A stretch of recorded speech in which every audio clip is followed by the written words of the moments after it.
There's a discovery that modern neuroscience celebrates as revolutionary, a finding that promises to explain why some people achieve everything they set out to do, while others collapse at the first temptation.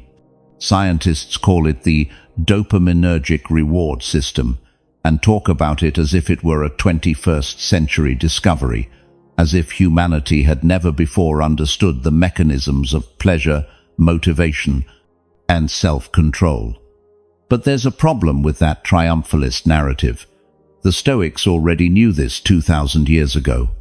Marcus Aurelius didn't have access to MRI machines or neuroimaging studies. He didn't know the word dopamine or could measure neurotransmitter levels in the brain. Yet, in his private meditations, he wrote something that any contemporary neuroscientist would recognize as fundamental truth. It's not things that disturb men, but their opinions about those things.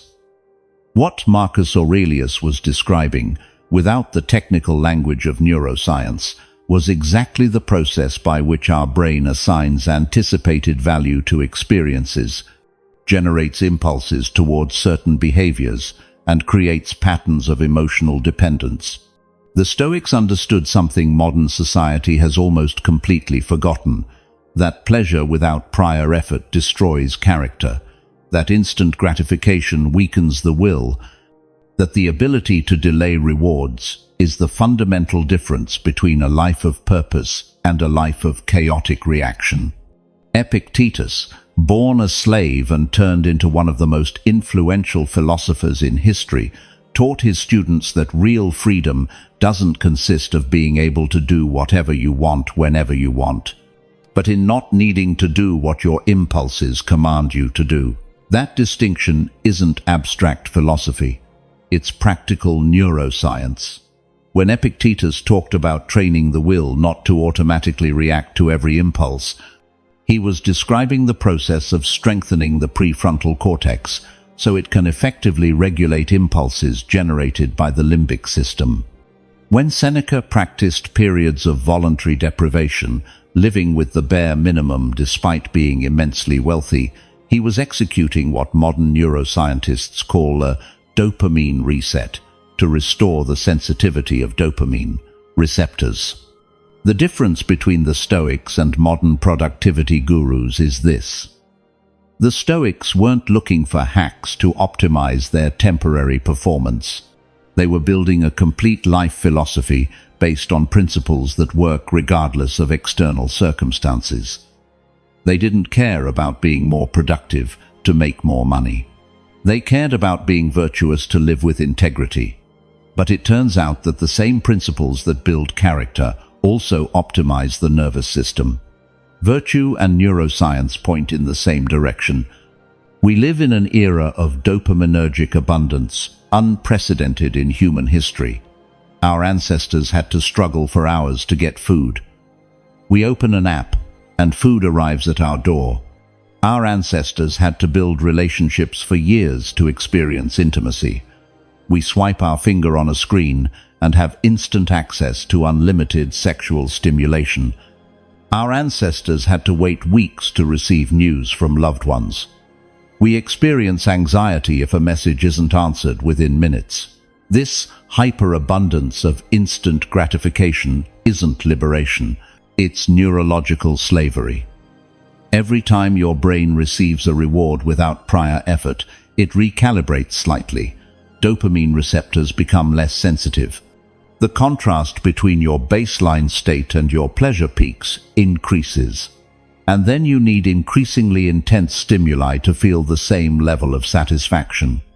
It's exactly the same mechanism that generates substance addiction, but applied to behaviors that society considers normal and even desirable. The average person checks their phone more than 150 times a day. Each notification is a small dopamine spike.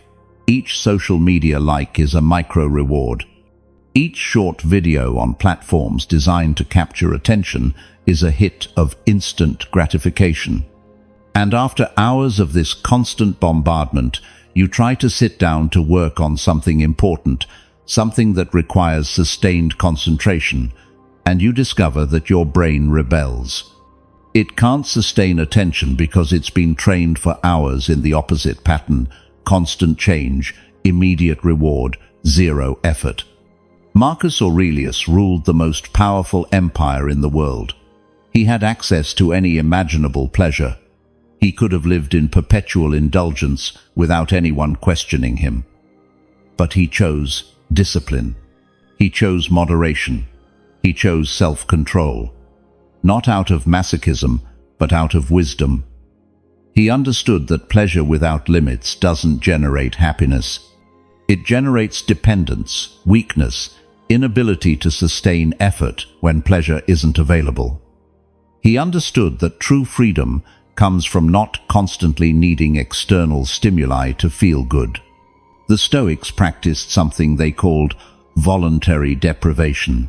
Seneca, despite his wealth, spent regular periods eating only bread and water, sleeping on hard beds, living as if he had lost everything. He didn't do it to impress anyone. He did it to remind his nervous system that he could be okay even without luxuries, that his happiness didn't depend on external comforts, that if he ever lost his wealth, he wouldn't lose his inner peace. What Seneca was doing, unknowingly in modern terms, was preventing hedonic adaptation and maintaining the sensitivity of his reward systems. Neuroscience has confirmed what the Stoics practiced. When you voluntarily reduce stimulation, when you create periods of low dopaminergic activity, your brain recalibrates, receptors become more sensitive, the contrast decreases, and then ordinary activities that previously seemed boring begin to generate genuine satisfaction. You don't need increasingly intense stimuli because your system has recovered its ability to respond to moderate stimuli. But there's something deeper here than simple neurological optimization.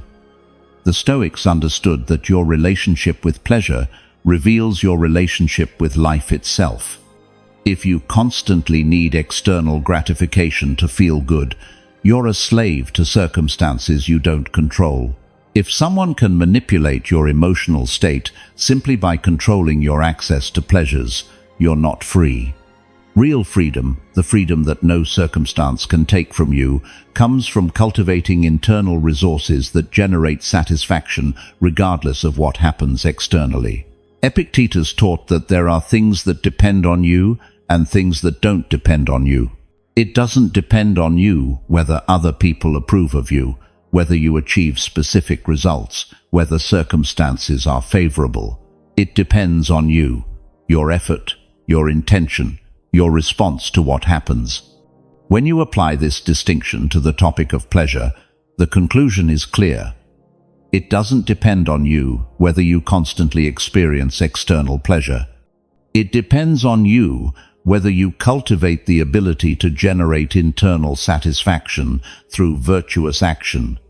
The difference between a person who controls their dopamine and a person controlled by their dopamine is the difference between freedom and slavery. The person who controls their dopamine chooses when to experience pleasure, under what conditions, after what effort. The person controlled by their dopamine is dragged by every impulse, automatically responds to every stimulus, lives in perpetual reaction without the ability to maintain course. One lives with intention, the other lives in chaos. This isn't a minor productivity problem you can solve with an app or a quick hack. It's the central problem of how you live your life, because the way you handle pleasure determines everything else. It determines whether you can sustain effort when it's difficult. It determines whether you can postpone gratification to achieve important goals. It determines whether you have genuine discipline or just temporary motivation that evaporates at the first temptation. It determines, ultimately, whether you live as a conscious agent of your own existence or as a puppet of your momentary impulses. The Stoics didn't have the word dopamine, but they had something better: a complete mental training system designed to cultivate exactly the capacities that modern neuroscience considers essential for self-control. They had specific exercises, daily practices, clear principles.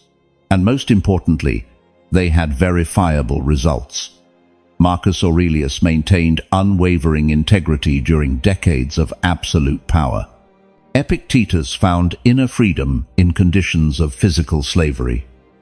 Seneca navigated the most dangerous courts in history without losing his character. What follows isn't abstract philosophical theory. These are 12 specific, practical, immediately applicable ways through which you can use 2,000-year-old Stoic principles to hack your modern dopaminergic system. Each method is backed by both ancient wisdom and contemporary research. Each method has been tested for centuries by people who lived in conditions infinitely more difficult than yours. And each method, if you practice it consistently, will transform your relationship with pleasure, discipline, and self-control. Don't expect it to be easy. The Stoics never promised ease. They promised effectiveness. They promised that if you apply these principles with honesty and consistency, you'll develop capacities that most people never experience. The ability to sustain effort without external motivation. The ability to postpone gratification without feeling like you're sacrificing yourself. The ability to derive deep satisfaction from virtuous actions instead of depending on ephemeral external pleasures. The ability, ultimately, to live as a free person instead of a slave to your impulses. Modern neuroscience has taken decades to confirm what the Stoics knew intuitively, that self-control is trainable, that reward systems are malleable, that you can reprogram your responses to pleasure through deliberate practice. But while scientists celebrate these discoveries as revolutionary, the Stoics have been practicing them for 2 millennia with extraordinary results. Now it's your turn to apply this ancestral wisdom with modern scientific validation. Now it's your turn to hack your dopamine using principles that have withstood the test of time and the verification of contemporary science. Before we begin, I want you to declare your commitment by leaving in the comments. From today, I control my dopamine, not the other way around. That phrase will be a reminder that you're here to reclaim your internal freedom, not to continue being a slave to your impulses. This is the moment to prove to yourself that you deserve the mental clarity and unwavering discipline that the Stoics cultivated for centuries. Without further ado, let's begin.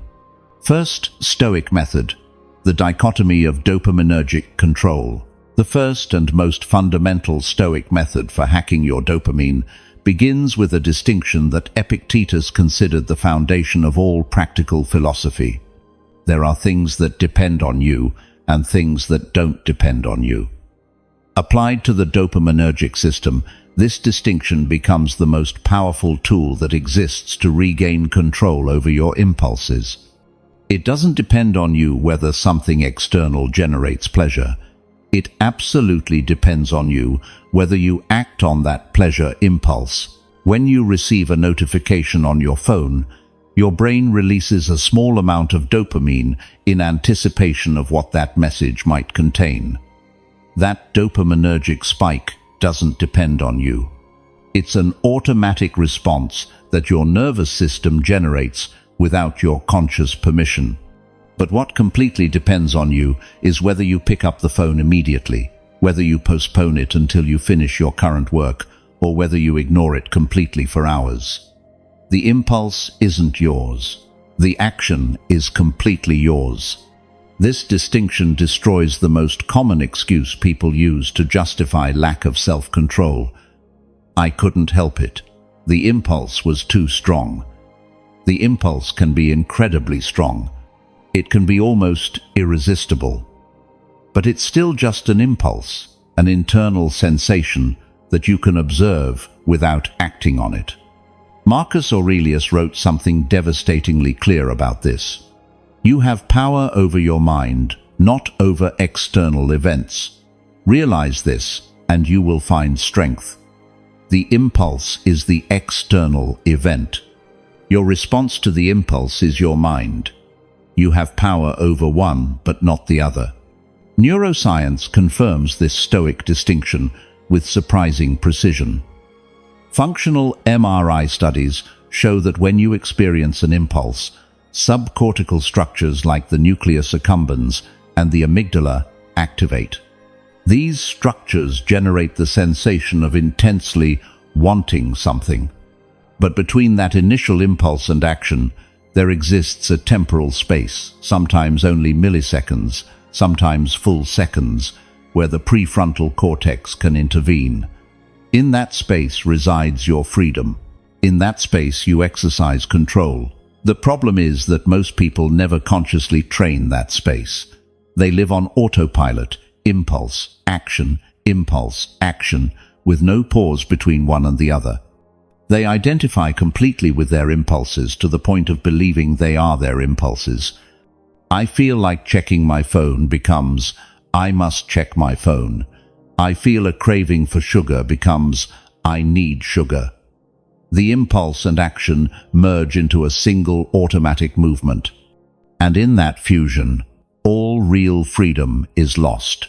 Epictetus trained his students through a simple but transformative exercise. When you feel a strong impulse toward any pleasure, don't act immediately. Simply notice the impulse. Observe it like you'd observe a cloud passing in the sky. Recognize that it's there. Feel its intensity. But don't identify with it. You're not the impulse. You're the awareness observing the impulse. And from that position as a conscious observer, you can choose whether to act on that impulse or not. This practice isn't repression. Repression implies internal struggle, force against force, willpower against impulse. This practice is conscious observation followed by deliberate choice. You don't fight the impulse, you fully acknowledge it, and then consciously decide what to do about it. Sometimes you'll decide to act on the impulse because it's appropriate. Sometimes you'll decide to postpone it. Sometimes you'll decide to ignore it completely. But in all cases, you decide. The impulse doesn't decide for you. The immediate practical application of this Stoic method is to create what neuroscientists call a response pause. When you feel an impulse toward any source of quick dopamine, especially problematic ones like social media, pornography, junk food, implement a non-negotiable rule. Wait 60 seconds before acting. During those 60 seconds, simply observe the impulse. Notice how it feels in your body. Notice the thoughts it generates. Notice how it tries to justify itself. What you'll discover is extraordinary. Many impulses that seemed urgent and irresistible simply vanish if you don't feed them with attention and immediate action. The brain generates the impulse, expects the associated reward, and if the reward doesn't come quickly, the impulse loses intensity. It's like a wave that rises with force, but if you don't ride it, it eventually falls. Most people never discover this because they act so quickly they never see the wave go down. Seneca practiced this with what he called the trial by fire. When he felt a strong desire for something, especially something pleasurable, he'd ask himself, does this desire control me, or do I control it? If attempting to postpone it caused intense anxiety, he knew the desire controlled him.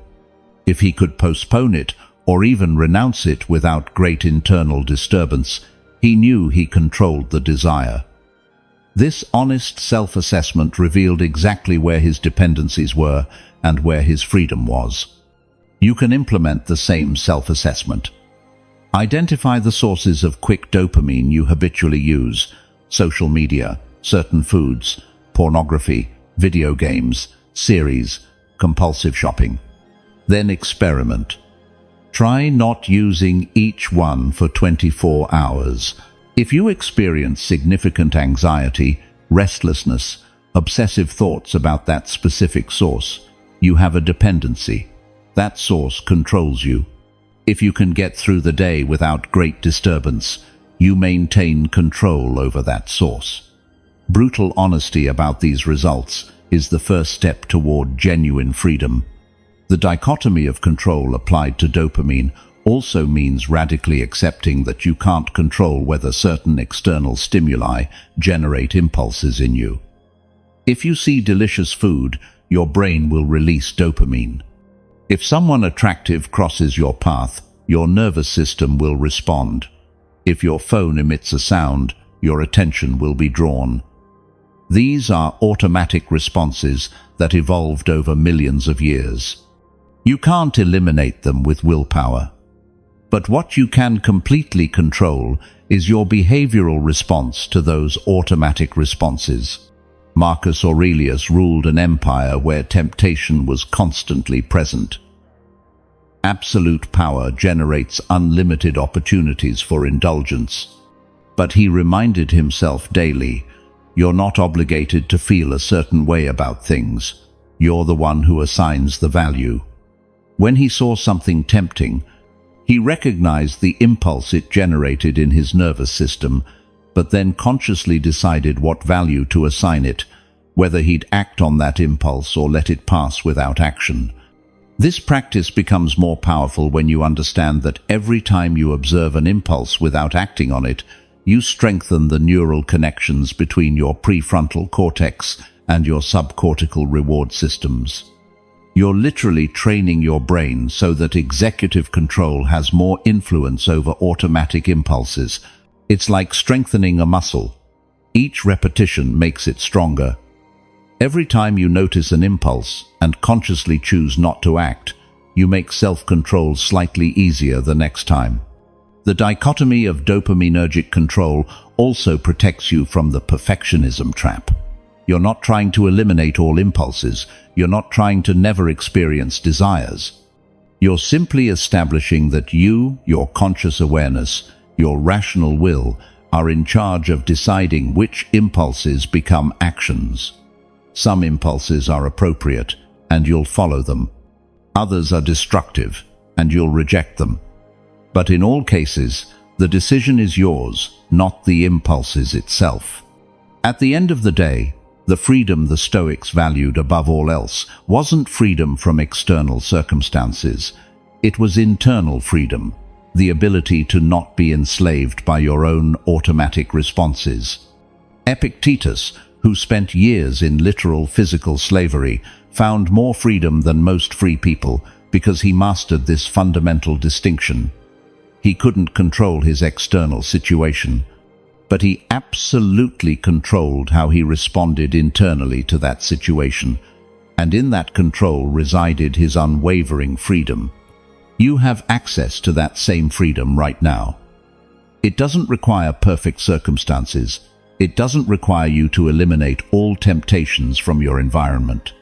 It only requires that you honestly recognize the difference between what you don't control, your automatic impulses, and what you completely control, your conscious decisions.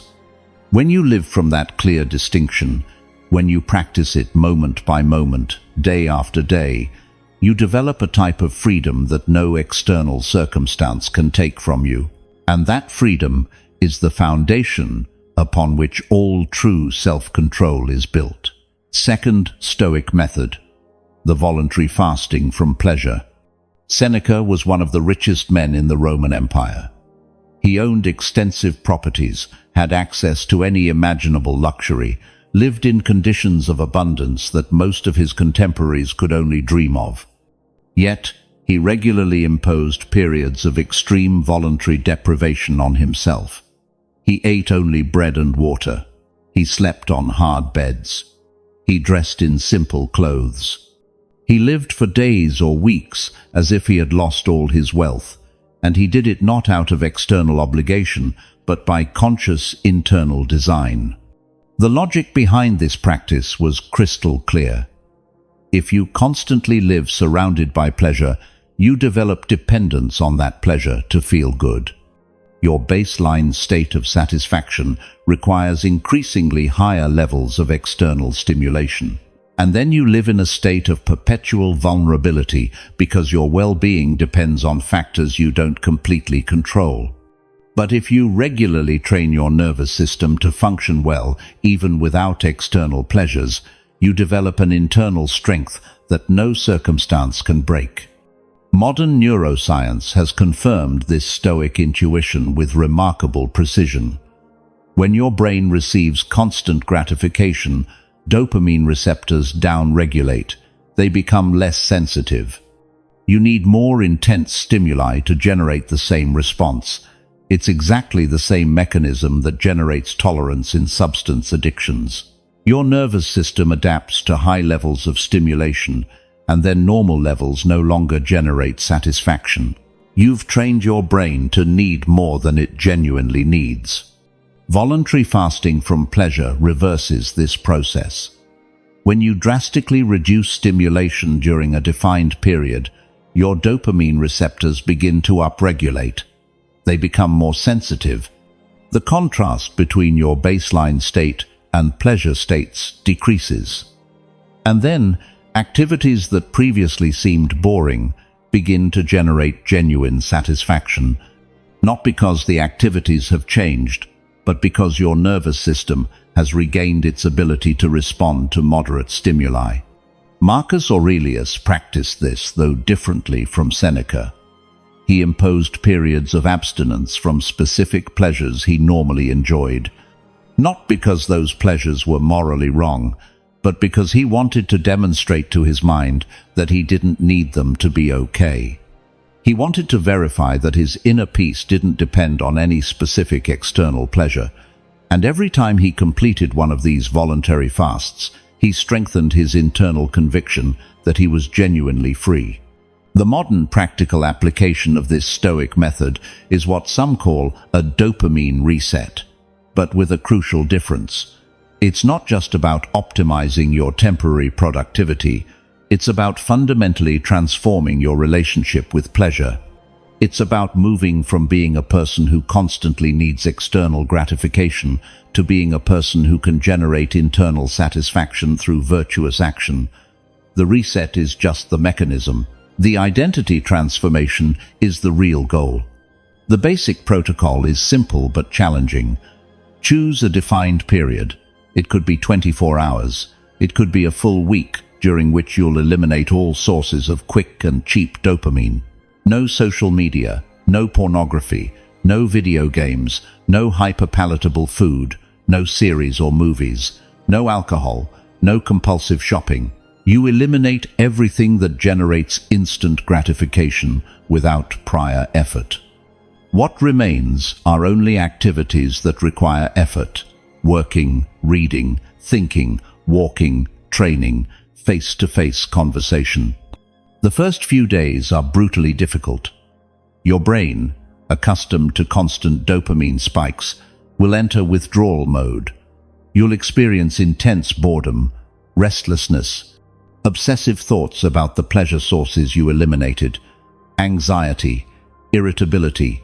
Your entire nervous system will be screaming that something's wrong, that you urgently need those stimuli. But everything is perfectly fine. What's happening is that your brain is recalibrating. It's learning again to function without constant bombardment of easy gratification. Epictetus taught his students that temporary discomfort for a good reason is preferable to perpetual comfort that generates weakness.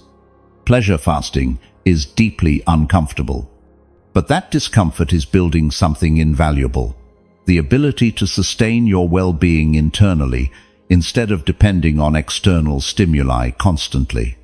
Each hour you spend without giving in to the temptation to return to your habitual dopamine sources is an hour you're strengthening your internal freedom. After 3 or 4 days of strict fasting, something extraordinary begins to happen. Ordinary activities that previously seemed boring begin to generate genuine interest. Reading a book becomes absorbing. A simple conversation becomes fascinating. Walking without music or podcasts becomes meditative and pleasant, not because these activities have changed, but because your capacity to extract satisfaction from them has been restored. You've reset your reward system to its original configuration, more sensitive, more capable of appreciating simple pleasures. Seneca wrote something profound about this practice. Set aside certain days during which you will be content with the plainest food and the cheapest clothing, and ask yourself, Is this what I so feared? Most of the power that external pleasures have over us comes from the fear of losing them. We fear that if we don't have access to our habitual sources of gratification, we'll be miserable. Voluntary fasting destroys that fear because it demonstrates experimentally that you can be perfectly fine, even experience deep satisfaction, without those pleasures you thought you needed. The ideal frequency for these fasts depends on your current level of dependence. If you're severely hooked on quick dopamine sources, you might need a complete one-week reset every month. If you maintain reasonable control but want to optimize, a 24-hour fast every week may be sufficient. What matters isn't the specific duration, but the consistency. This must become a regular practice, not a one-time experiment you do once and forget. During the fast, it's also crucial that you don't simply replace one quick dopamine source with another. Some people eliminate social media but spend hours watching news. They eliminate pornography but overindulge with food. They eliminate video games but compulsively scroll through internet articles. That's not fasting. That's substitution. Genuine fasting requires simultaneously eliminating all sources of easy gratification, forcing your brain to recalibrate completely. Marcus Aurelius reminded himself during his voluntary fasts, "Very little is needed to make a happy life. It's all within you, in your way of thinking." This was the central lesson of fasting. It wasn't about proving he could suffer more than others. It was about demonstrating to his own mind that happiness didn't reside in external circumstances, but in his internal response to those circumstances. Each successful fast reinforced that truth viscerally. Pleasure fasting also has an important social component. We live in a culture that glorifies constant gratification. They'll tell you that you deserve that pleasure, that life is too short to deprive yourself of anything, that restricting pleasures is unnecessary puritanism. But that cultural narrative is designed to turn you into a perpetual consumer, not a free person. The Stoic rejects that narrative completely. He understands that true self-indulgence isn't giving yourself every immediate pleasure, but cultivating the ability to be okay without needing constant pleasures. After completing your first pleasure fast, don't immediately return to your previous patterns. Reintroduce pleasures gradually and consciously. When you finally return to using social media after a week of abstinence, you'll notice with brutal clarity how much time you normally waste, how superficial the gratification they generate is, how quickly they capture your attention without giving real value. That elevated awareness is pure gold. Use it to establish permanent, stricter limits on those dopamine sources. The ultimate goal of voluntary pleasure fasting isn't to live permanently without pleasures. It's to develop a completely different relationship with pleasure. To move from being a person who needs constant pleasure to function, to being a person who can enjoy pleasures without depending on them. To move from slave of gratification to master of your own experience. That transformation is what Epictetus called true freedom, and it's accessible to anyone willing to go through the temporary discomfort of fasting to reach the permanent strength on the other side. Third Stoic method, the premeditation of rewards. Epictetus had an exercise he taught all his students without exception. Before approaching anything you desire, before taking any action in pursuit of pleasure, visualize exactly what will happen. Not just the moment of gratification, but the entire complete sequence, the anticipation, the action, the momentary pleasure, and then, crucially, the consequences that come after. Most people only visualize the pleasure.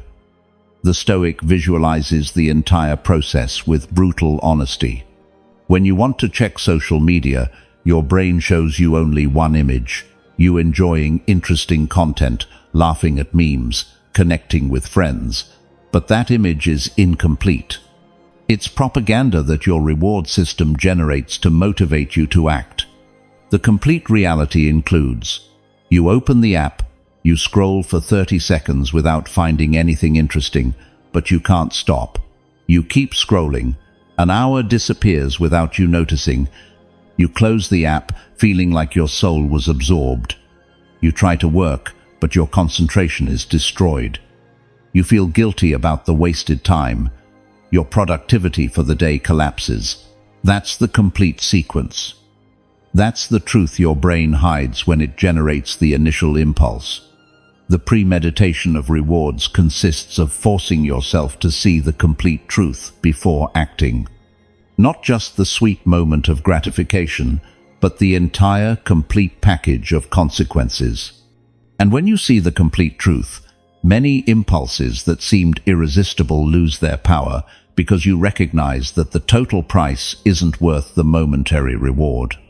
Marcus Aurelius practiced this with what he called seeing things as they are. When he felt desire for something pleasant, he forced himself to describe it in completely mechanical terms, without the emotional veneer his mind added. For example, if he felt intense sexual desire, he reminded himself, "This is simply friction of membrane, followed by spasm with expulsion of fluid." This brutally mechanical description eliminated the glamour his mind associated with the act and allowed him to see clearly whether he really wanted to proceed. Neuroscience explains why this practice is so effective. When you anticipate a pleasure, your reward system generates a prediction about how much pleasure you'll experience. That prediction is often dramatically exaggerated. Your brain overestimates the pleasure you'll get and underestimates the negative consequences that will follow. Conscious premeditation corrects that distortion. You force your prefrontal cortex to generate a more realistic, more complete, more honest prediction. The immediate practical application is to implement a rule before giving in to any quick dopamine impulse.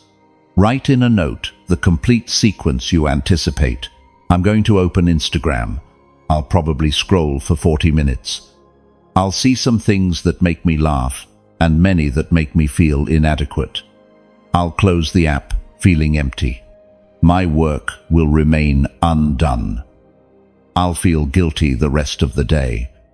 When you write this explicitly, when you see it in concrete words, the impulse dramatically loses its power.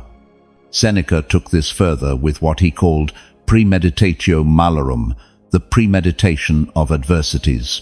But applied to dopamine, it becomes premeditation of the negative consequences of excessive gratification.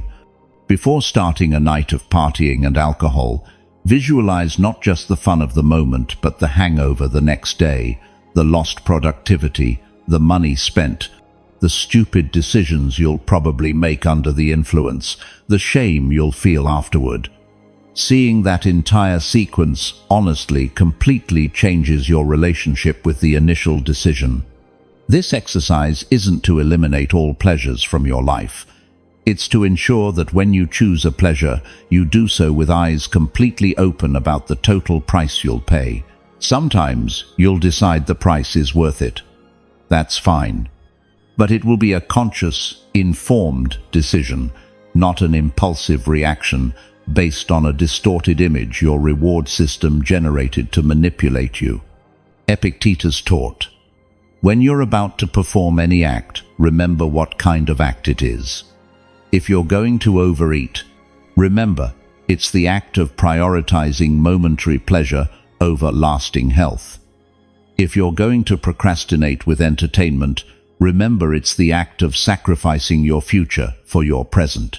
If you're going to spend money impulsively, remember it's the act of trading future security for immediate gratification." When you honestly name what you're doing, many actions that seemed innocent reveal themselves as deeply costly. Premeditation also works in reverse. Before doing something difficult you want to avoid, visualize not just the effort, but the rewards that will follow. You're going to train. It will be uncomfortable for 40 minutes, but afterward, you'll experience mental clarity for hours. Your health will improve incrementally. Your self-esteem will strengthen because you kept a commitment. You'll sleep better. You'll look better with accumulated time. When you see the complete sequence of a difficult action, it becomes easier to initiate because you recognize that temporary effort generates lasting benefits. Marcus Aurelius wrote, "Never value as beneficial to yourself something that will someday force you to break your word, to lose your self-respect, to hate, suspect, or curse someone." This was his test for any pleasure. If by honestly visualizing the complete consequences of that pleasure, he saw that it would eventually lead him to compromise his integrity, he rejected that pleasure, no matter how tempting it was in the moment. Premeditation protected him from decisions his future self would regret. You can implement this protection right now. Before your next decision about whether to give in to a quick dopamine impulse, take 60 seconds to visualize in brutal detail the complete sequence, not just the moment of gratification, everything. The anxious anticipation, the impulsive action, the brief pleasure, and then the descent, the guilt, the wasted time, the destroyed productivity, the eroded self-respect, the accumulated consequences if you repeat this pattern for months. When you see all that with honesty, the correct decision becomes obvious. Fourth Stoic method: detachment from immediate results. There's a fundamental paradox in how the dopaminergic system functions that the Stoics understood intuitively 2,000 years ago, and that neuroscience has recently confirmed with precision. The more you cling to needing a specific result, the more suffering you experience, and the less likely you are to achieve that result. The more you can release attachment to the outcome and focus completely on the process, the more inner peace you experience, and the more effective you become in action. Detachment isn't indifference. It's strategic wisdom applied to how your brain works. Marcus Aurelius ruled an empire where results mattered enormously. Wrong decisions could cause famines, wars, economic crises. Yet, he wrote in his meditations something seemingly contradictory. Don't worry about the fruit of your actions. Only worry about doing what's right. He wasn't saying results don't matter. He was saying that your inner peace and your effectiveness can't depend on results you only partially control. You must focus completely on what you totally control: your effort, your intention, your virtuous action. The neurological reason this works is fascinating. When you obsessively focus on a specific result you haven't yet obtained, your brain generates what neuroscientists call a negative prediction error. Your dopaminergic system predicts you should have that result. When you don't have it, it experiences the difference between prediction and reality as pain. That pain generates anxiety, which interferes with your ability to execute the actions necessary to obtain the result. You neurologically sabotage yourself by attaching to the outcome. In contrast, when you release attachment to the specific result and focus only on executing the process with excellence, your brain stops generating those painful predictions. Instead of constantly comparing reality with expectation, you simply execute. And in that flow state, without the interference of anxiety about results, your performance improves dramatically. Effectiveness comes from detachment, not from anxious attachment. Epictetus taught this with a simple but transformative distinction. There are goals you pursue, and there's the way you respond when you don't achieve them.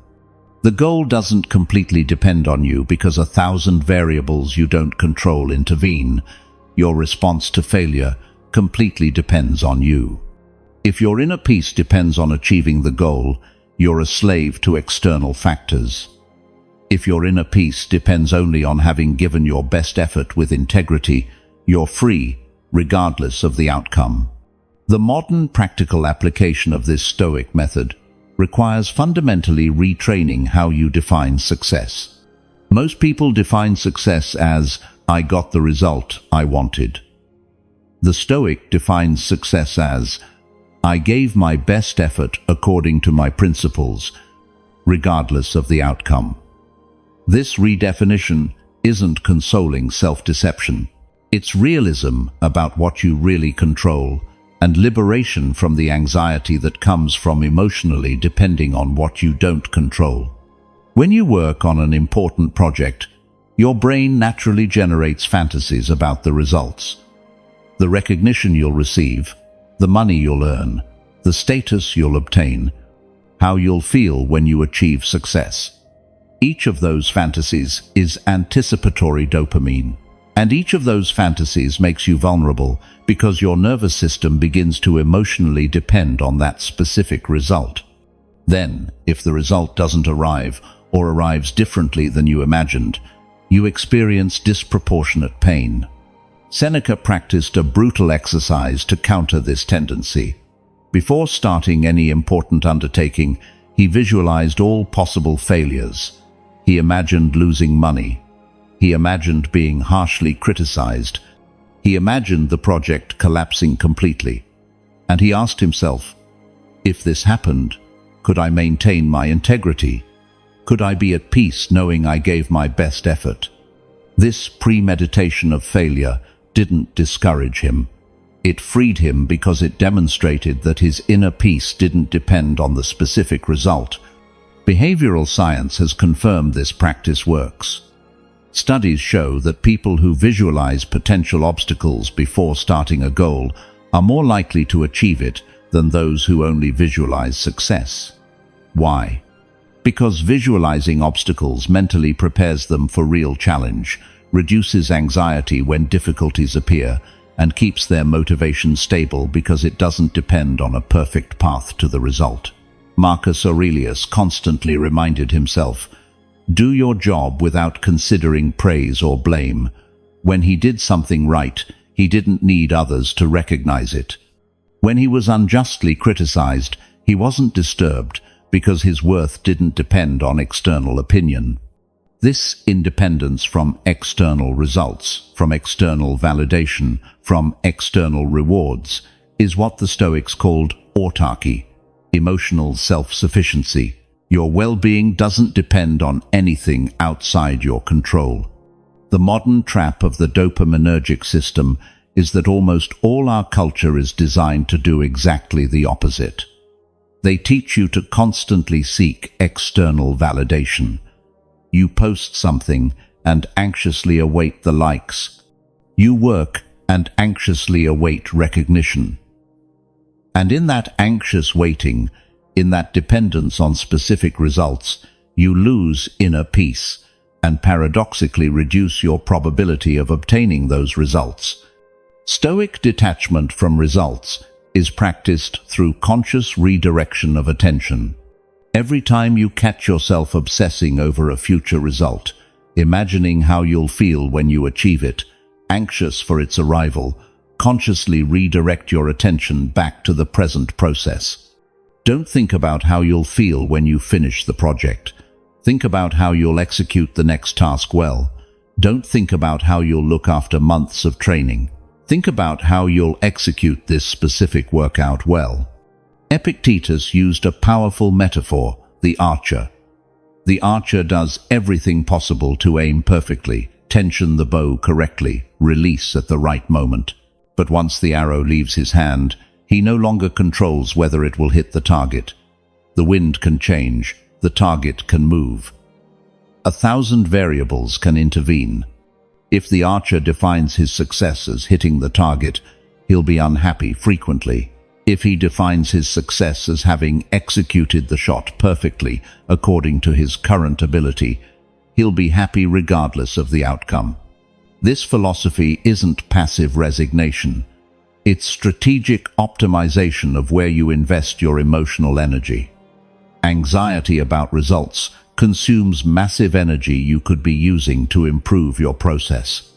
Worry about what you don't control distracts your attention from what you do control. Detachment allows you to channel all your energy where it really makes a difference, in the quality of your present action. Seneca wrote something devastatingly honest about this. It's not the man who has little who is poor, but the man who craves more. Applied to the dopaminergic system, this means it's not the person who has few external achievements who suffers, but the person who can't be at peace without constant external validation, without specific results, without continuous gratification of their expectations. Poverty is internal, not external. And genuine wealth is the ability to be okay regardless of external circumstances. The daily practice of dopaminergic detachment begins each morning with a simple declaration. Today, I'll give my best effort in the things I control. Whatever results come, I'll accept them without resistance. My inner peace doesn't depend on obtaining specific results, but on knowing I acted with integrity. This declaration, repeated daily and then lived through concrete decisions, gradually reprograms your reward system to derive satisfaction from the process instead of only from the result. Marcus Aurelius faced military failures, political crises, personal betrayals. Many of his plans didn't materialize as he expected. But he maintained equanimity because he had trained his mind in this fundamental truth.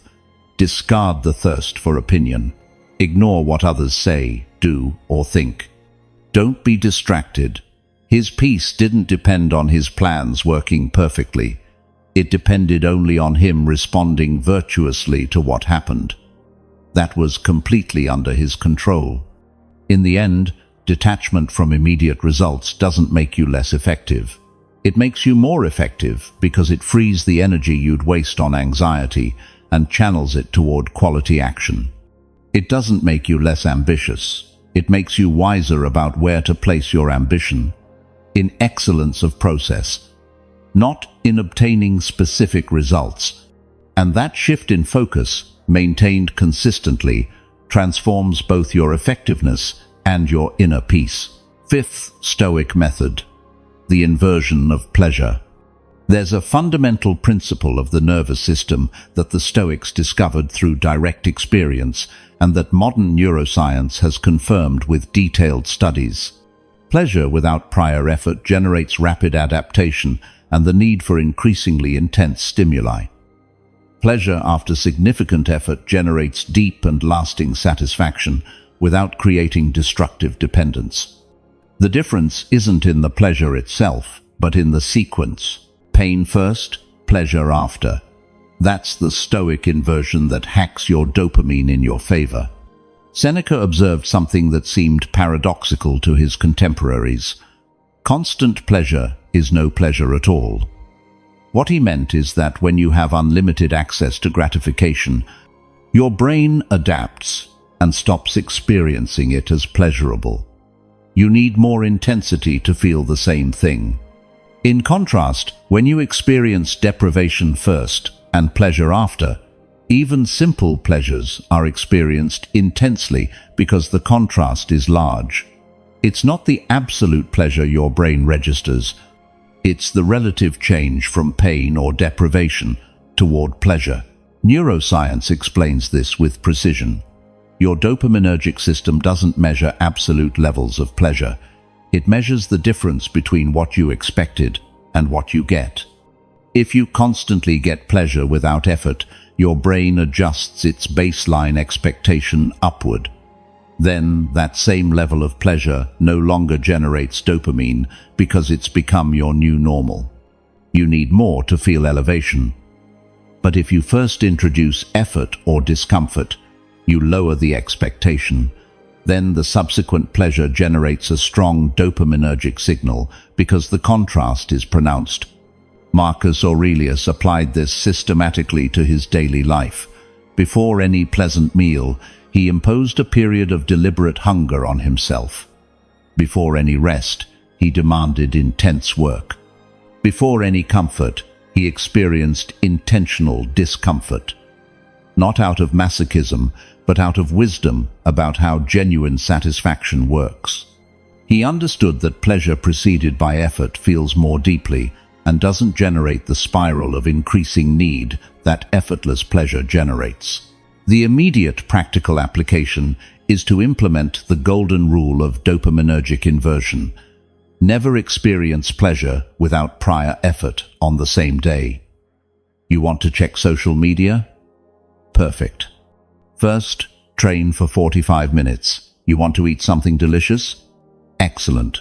First, complete 2 hours of deep work. You want to relax watching a series? Go ahead. First, fulfill your important obligations for the day. Pleasure is earned with prior effort. It's never taken without having earned it. This rule does two things simultaneously.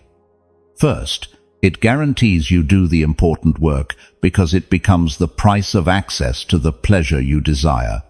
Second, it makes the pleasure feel significantly better because it arrives after effort, generating a strong dopaminergic contrast. You don't need more intense pleasures. You need to correctly sequence effort and pleasure so that even moderate pleasures generate deep satisfaction. Epictetus took this further with what he called training in deprivation. He deliberately deprived himself of things he normally enjoyed, not permanently but for defined periods, to amplify his appreciation when he finally enjoyed them. If he normally ate meat, he'd spend days eating only simple vegetables. Then, when he returned to eating meat, he experienced it with intensity and gratitude he'd never feel if he ate it without pause. Temporary deprivation magnified subsequent pleasure. Modern culture operates exactly in reverse. It tells you that you deserve immediate pleasure without prior effort, that you can have gratification right now without earning it, that postponing pleasure is unnecessary and even harmful. But that narrative turns you into a perpetual addict who needs increasingly stronger stimuli to feel increasingly less satisfaction. It's a downward spiral disguised as liberation. The Stoic completely rejects that narrative and inverts it.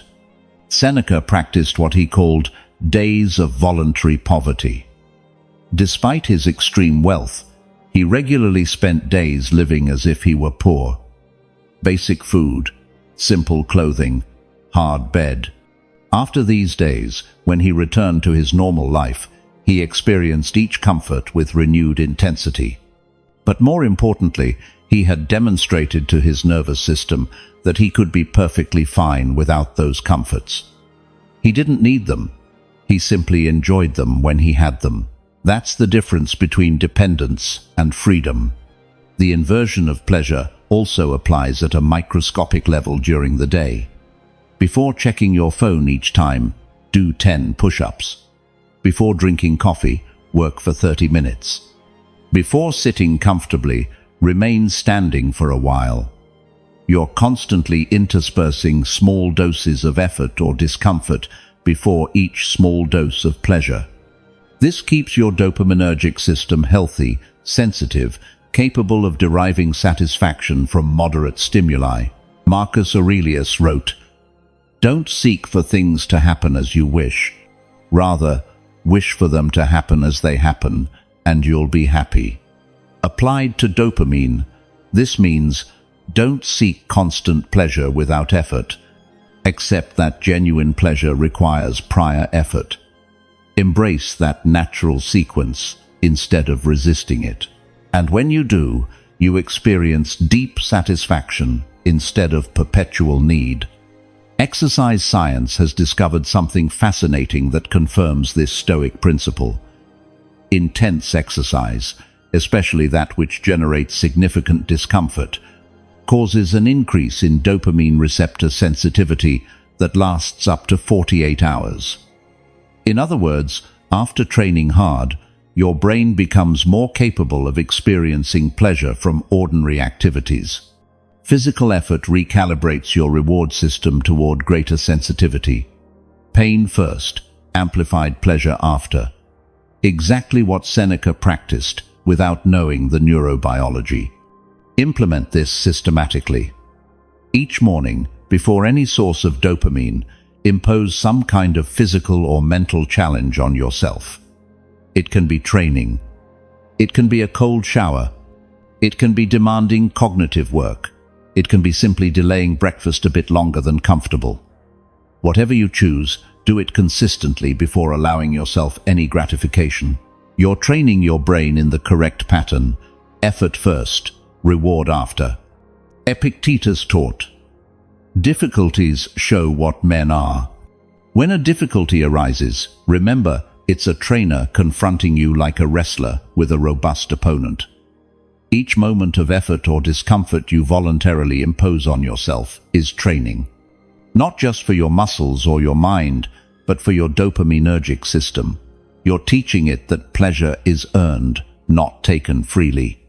And that training is what builds the capacity to derive deep satisfaction from life, instead of constantly needing more intensity. The inversion of pleasure also protects against one of the most dangerous traps of modern abundance: the inability to enjoy anything because there's always something more intense available. If you constantly have access to the most intense pleasures without effort, your brain becomes incapable of appreciating simple pleasures.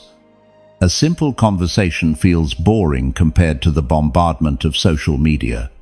A simple meal feels tasteless compared to hyper-palatable food.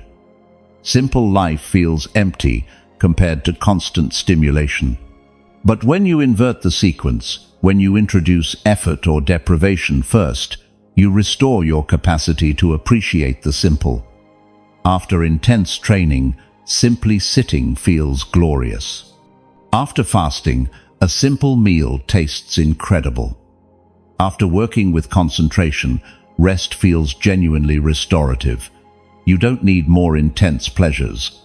You need the correct sequence so your brain can appreciate moderate pleasures deeply. Marcus Aurelius, the man with the most power and access to pleasure in his era, chose to live with deliberate moderation, not because he was weak, but because he was wise. He understood that his happiness depended on maintaining a sensitive nervous system, capable of deriving satisfaction from simple experiences. And that capacity is only maintained through the consistent practice of effort before pleasure, of temporary deprivation before gratification, of deliberate inversion of the sequence that modern culture promotes. That inversion was his secret to maintaining inner peace amid extreme abundance. And it can be yours too. Sixth Stoic method: dopaminergic silence. There's a particularly insidious form of gratification that modern culture glorifies, but that the Stoics identified as profoundly destructive. The need to announce every action, to share every achievement, to constantly seek external validation through the proclamation of your intentions and efforts. Marcus Aurelius had access to the most sophisticated imperial propaganda of his time.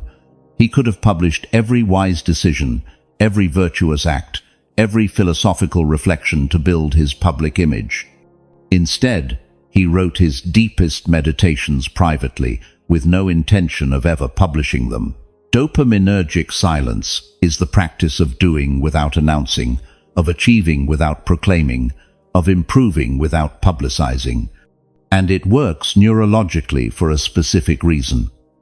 When you announce an intention or share an achievement before actually completing it, your brain receives a burst of anticipatory dopamine based on the social reaction you receive. That burst partially simulates the satisfaction of having actually completed the action. And that simulation reduces your real motivation to do the work, because your reward system already received part of the payment. Psychology studies confirm this with unsettling precision. People who publicly declare their goals are less likely to achieve them than those who keep them private. Why? Because the act of declaring the goal and receiving social recognition generates dopaminergic gratification that partially substitutes for the gratification that will come from achieving the goal. Your brain already received social reward. The urgent need to act decreases. You've confused talking about doing with actually doing. Epictetus was brutal on this point. First, practice keeping your purpose hidden. Then practice. Then, if appropriate, speak. The correct sequence is silence, action, result, and only then, if it serves some genuine purpose, communication. But most people completely invert this sequence. They loudly proclaim intentions, execute weakly, or don't execute at all, and then wonder why their lives don't change despite so many publicly declared decisions and commitments. The social media trap amplifies this exponentially. Each post about your plans, your workouts, your new diet, your project, your transformation generates likes, comments, validation. And each like is a microdose of dopamine. Your brain interprets that validation as evidence of progress. But there's no real progress. There's only performance of progress. You're consuming the motivational energy you should be using to work on the task in generating content about the task. It's productive masturbation, not real production. Seneca observed that the most insecure people are those who talk most about their achievements. They need constant external recognition because their sense of worth depends completely on others' opinion. In contrast, genuinely secure and capable people can work in silence for months without needing intermediate validation. They derive satisfaction from the process itself, from the private knowledge that they're progressing, not from public admiration of that progress. The practical application of dopaminergic silence requires a radical rule for most modern people. Don't post anything about your goals in progress.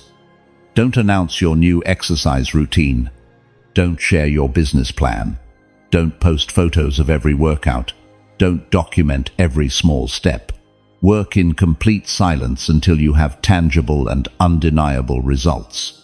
Then, if you want to share, share, but only after the work is done, not during the process. This rule is brutally difficult for people addicted to social validation. It reveals exactly how much of your motivation comes from external recognition versus internal commitment. If the idea of working on something important for months without anyone knowing generates anxiety, you have a social dopamine dependency. Your reward system needs regular injections of external validation. That dependency makes you vulnerable and dramatically reduces your effectiveness. Marcus Aurelius wrote, "Don't waste the rest of your life in thoughts about others, unless you're doing it for some social good. Every moment you spend composing the perfect post about your life is a moment you're not living your life. Every second you invest in managing your public image is a second you're not working on real improvement." Silence frees that energy and channels it toward genuine production. Dopaminergic silence also protects your ideas and plans from premature interference. When you share an early idea, you receive unsolicited opinions from people who don't have complete context. Those opinions generate unnecessary doubts. They make you question decisions before you've tested them. They distract you with perspectives that aren't relevant to your specific situation. Silence protects the space where ideas can mature without external contamination. Epictetus taught an extreme exercise to his most dedicated students: prolonged periods where they spoke only when strictly necessary. They didn't participate in gossip. They didn't offer unsolicited opinions. They didn't engage in unnecessary debates. This verbal silence forced brutal awareness of how much of their communication was unnecessary noise. How many words didn't add real value?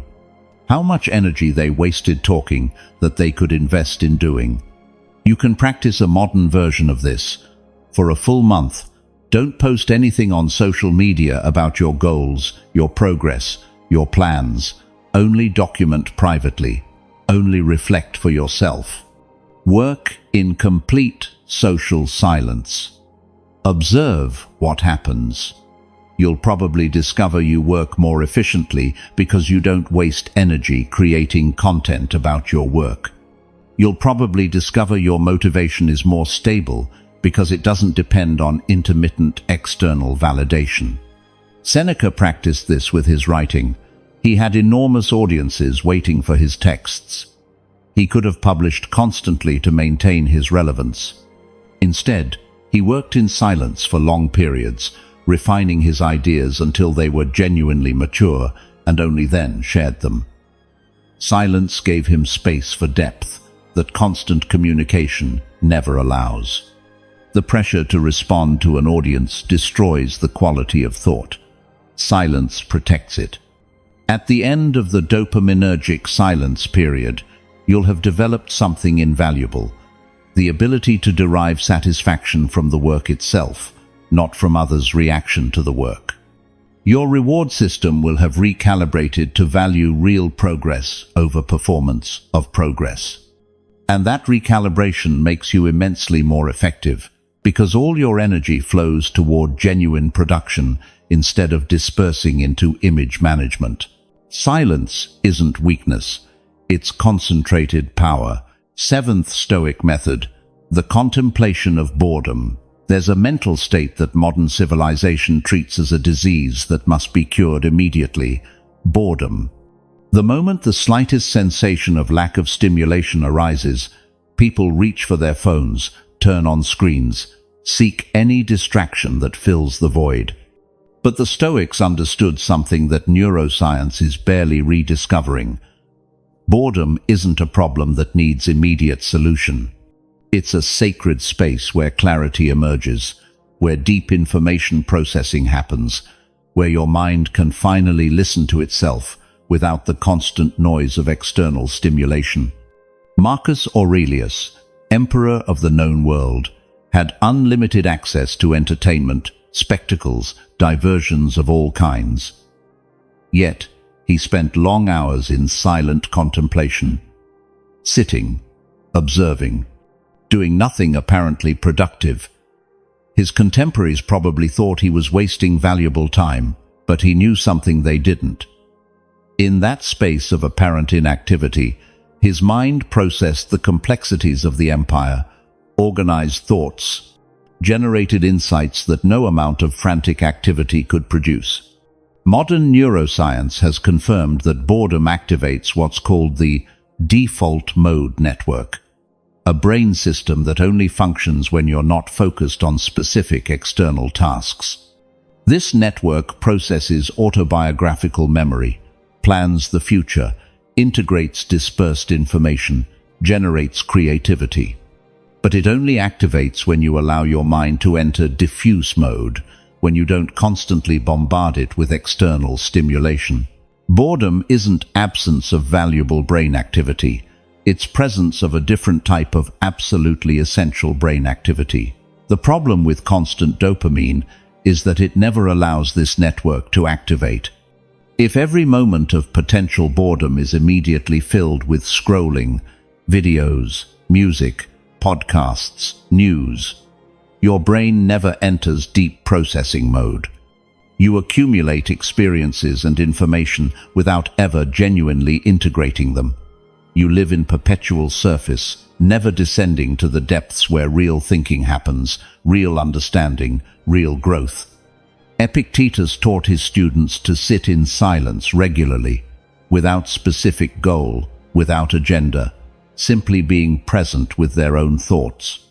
For most of his students, this practice was agonizing at first. Their minds, accustomed to constant distraction, rebelled. They generated anxious thoughts, disturbing memories, obsessive worries, everything but peace. But Epictetus knew that chaos was temporary. It was simply accumulated noise that had never been processed, finally emerging to be integrated. The immediate practical application is to implement what we could call intentional boredom blocks. Daily periods where you deliberately do nothing stimulating. No phone, no music, no podcast, no reading, no conversation. Just you, sitting or walking without agenda, allowing your mind to wander without forced direction. 20 minutes daily of this deliberate boredom is enough to begin experiencing the neurological and psychological benefits. The first few days will be uncomfortable. Your nervous system, addicted to constant stimulation, will generate urgency to do something, anything. Your mind will produce elaborate excuses about why this exercise is a waste of time, about all the productive things you could be doing. But if you sustain the practice, if you resist the impulse to fill the void, something extraordinary begins to happen. Chaotic thoughts calm down. Insights emerge about problems you'd been trying to solve. Clarity appears about decisions you were postponing. Seneca wrote, "Nowhere does a man find a more peaceful and trouble-free retreat than in his own soul." But you can only access that internal retreat if you create space for it. If your mind is constantly busy processing external stimuli, there's never space for internal retreat. Deliberate boredom creates that space. It's not a waste of time.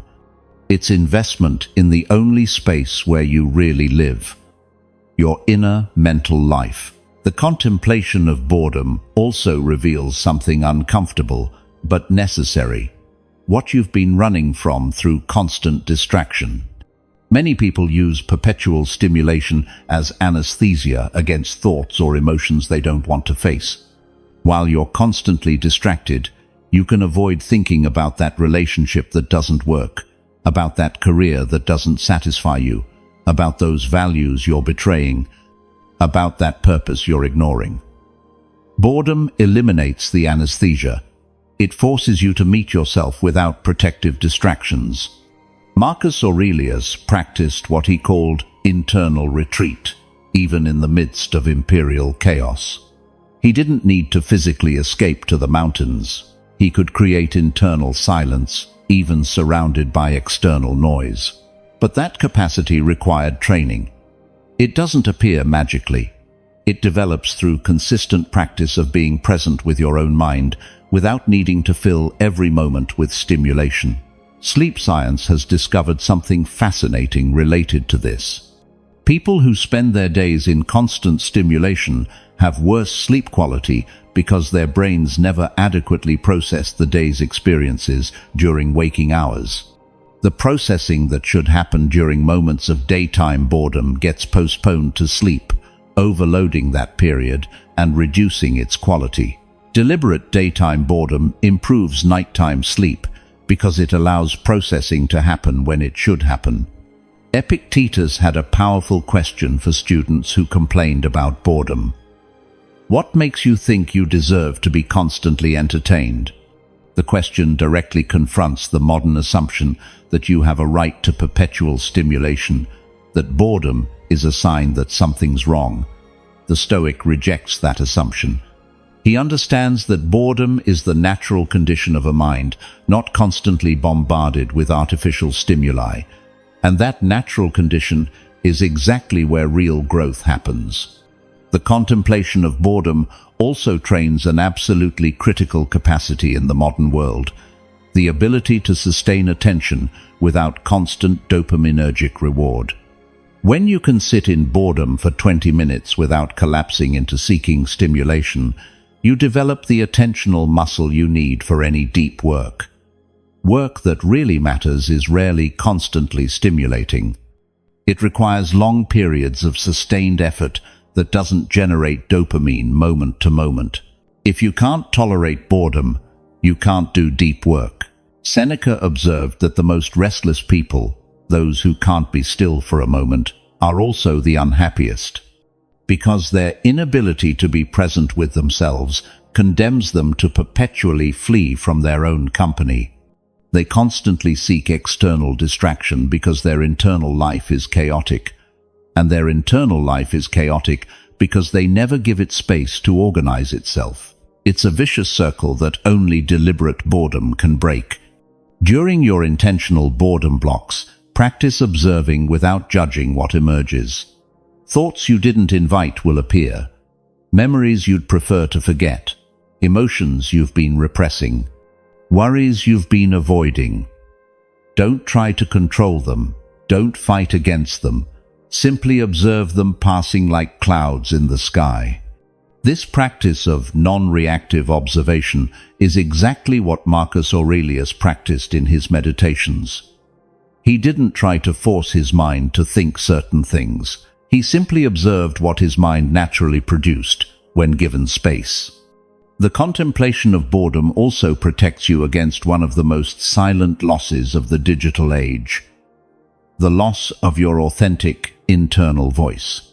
When you constantly consume others' content, when you perpetually listen to others' opinions, when you fill your mind with thoughts others produced, your own voice drowns. You don't know what you really think because you never give yourself space to think it. Boredom returns that space. In silence, your internal voice can finally emerge and be heard. Marcus Aurelius wrote some of his deepest reflections, probably during moments of forced boredom. Long military marches, endless waits, lonely nights in remote camps. Those moments that others would have filled with distraction if they'd had the means. He used to descend to philosophical depths that have resonated for 2 millennia. Boredom wasn't an obstacle.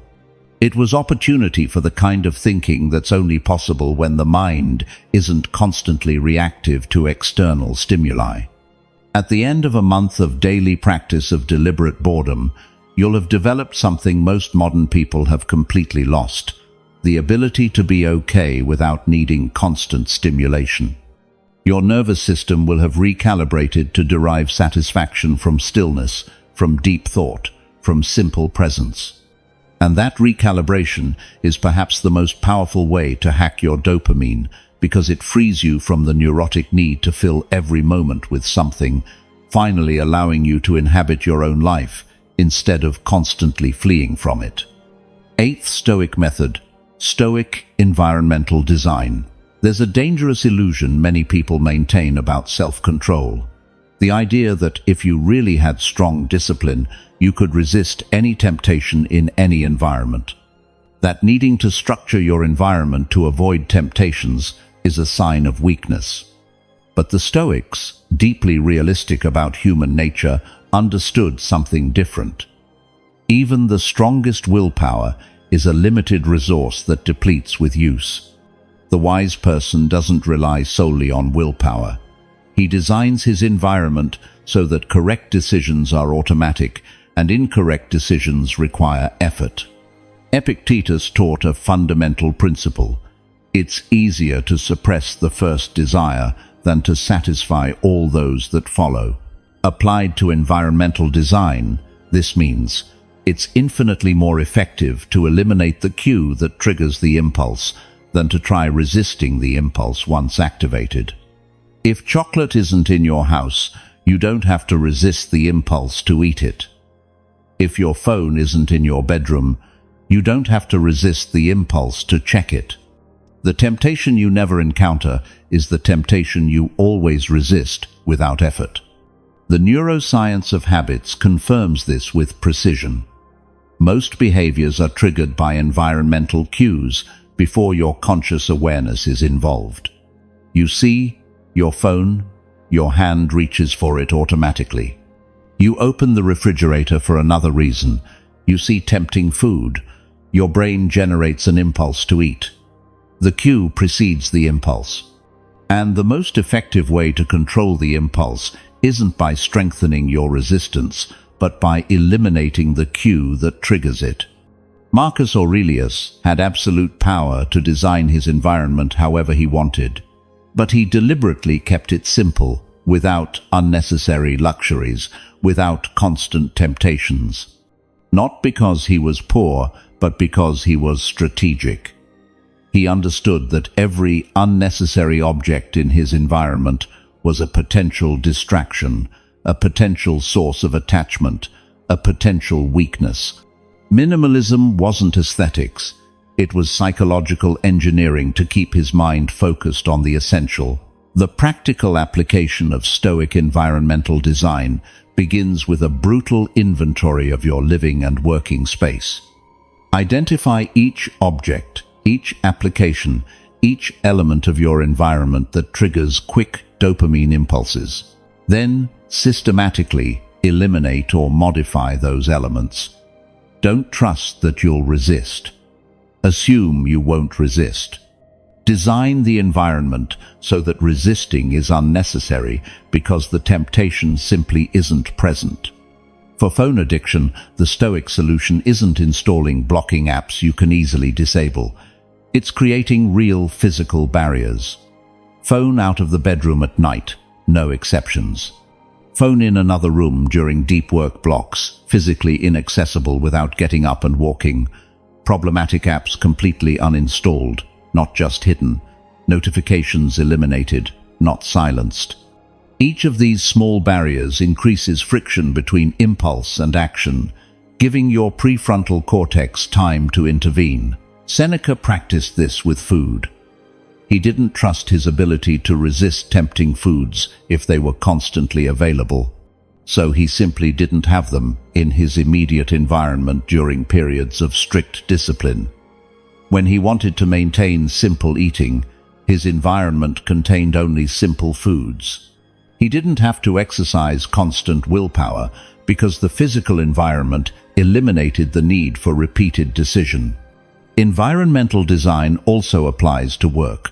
If you try to concentrate in a space where you also eat, sleep, relax, your brain is constantly receiving mixed signals.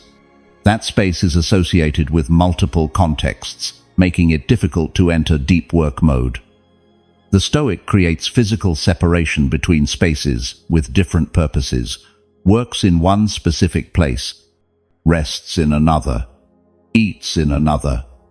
Each space activates a different mental mode because it's been consistently conditioned to a single purpose. Neuroscience calls this context-dependent memory.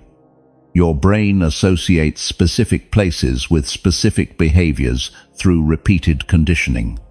If you always work at the same desk, eventually just sitting there activates work mode without conscious effort. But if you use that same desk to work, eat, watch videos, your brain never develops the strong association. The space loses its power to automatically activate the appropriate mode. Epictetus took this to the extreme in his philosophical school. Students had different spaces for different activities: study, meals, exercise, rest. There was no mixing. Each space was intentionally designed to support one specific type of activity and eliminate distractions for any other activity. This wasn't arbitrary rigidity. It was recognition of how the human mind works and deliberate design that leverages that functioning. Stoic environmental design also includes temporal design, structuring your day with defined blocks for specific activities. Not work when I feel motivated. Work from 8 a.m. to 12 p.m., no exceptions. Not train when I have energy. Train at 6 a.m. every day, no negotiation. This temporal structure eliminates the need to repeatedly decide what to do. The decision was already made in the system design. Your only job is to execute the system. Marcus Aurelius wrote, "At dawn, when you have trouble getting out of bed, have this thought ready: I'm rising to do the work of a human being." But he facilitated that work by having his environment already configured to support the right actions. He didn't depend only on mental reminders. He depended on physical and temporal structure that made the right actions the path of least resistance.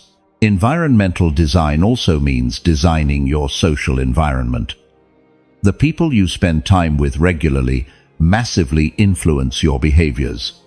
If your friends constantly push you toward immediate gratification, excessive consumption, perpetual distraction, you'll require constant effort to resist. But if your friends model discipline, focus, moderation, those behaviors become social norms you absorb without conscious effort.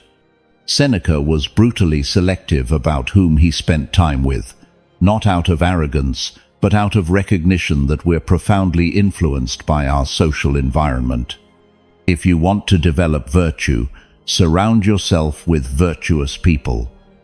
If you want to develop discipline, surround yourself with disciplined people. You can't do it solely through willpower while constantly surrounded by models of the opposite. The practical application here is difficult, but necessary. Identify relationships that consistently push you toward behaviors you want to eliminate. Then deliberately reduce time with those people and increase time with people who model behaviors you want to adopt. This isn't cruelty. It's realistic recognition that your social environment is part of your total environment and must be designed as deliberately as your physical environment.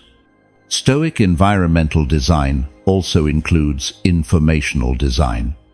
What information you consume, when, and in what format dramatically affects your dopaminergic system. News designed for constant outrage trains your brain in emotional reactivity. Short videos designed for attention capture train your brain in inability to sustain focus. Infinite feeds train your brain in need for constant novelty. The Stoic eliminates these toxic information sources from his environment, not occasionally, but permanently. Marcus Aurelius had access to all the information of the empire, but he was selective about what information he personally processed and what he delegated. He understood that attention is the most limited and valuable resource. Every minute spent on irrelevant information is a minute stolen from deep thinking about what really matters. He designed his informational environment to maximize signal and minimize noise.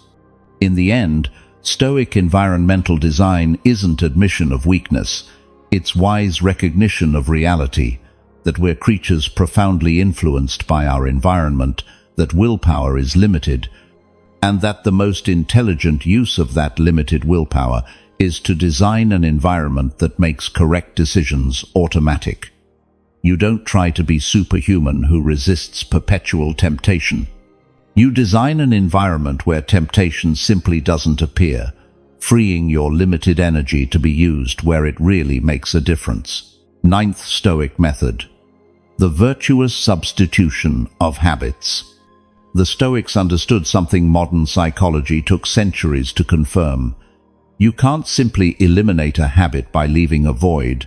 Human nature abhors a vacuum. If you try to stop doing something without replacing it with something else, eventually the old habit returns because the underlying impulse was never redirected, only temporarily repressed. The Stoic strategy wasn't to eliminate bad habits through brute force. It was to strategically substitute them with virtuous habits that satisfy the same impulse in a healthier way. Epictetus taught this through the concept of exchange of pleasures. When you feel an impulse toward a destructive pleasure, don't violently repress it. Recognize it. Accept that your brain is seeking some form of gratification, and then consciously redirect that impulse toward an activity that generates gratification but also builds virtue. The impulse isn't eliminated, it's channeled toward a wiser expression.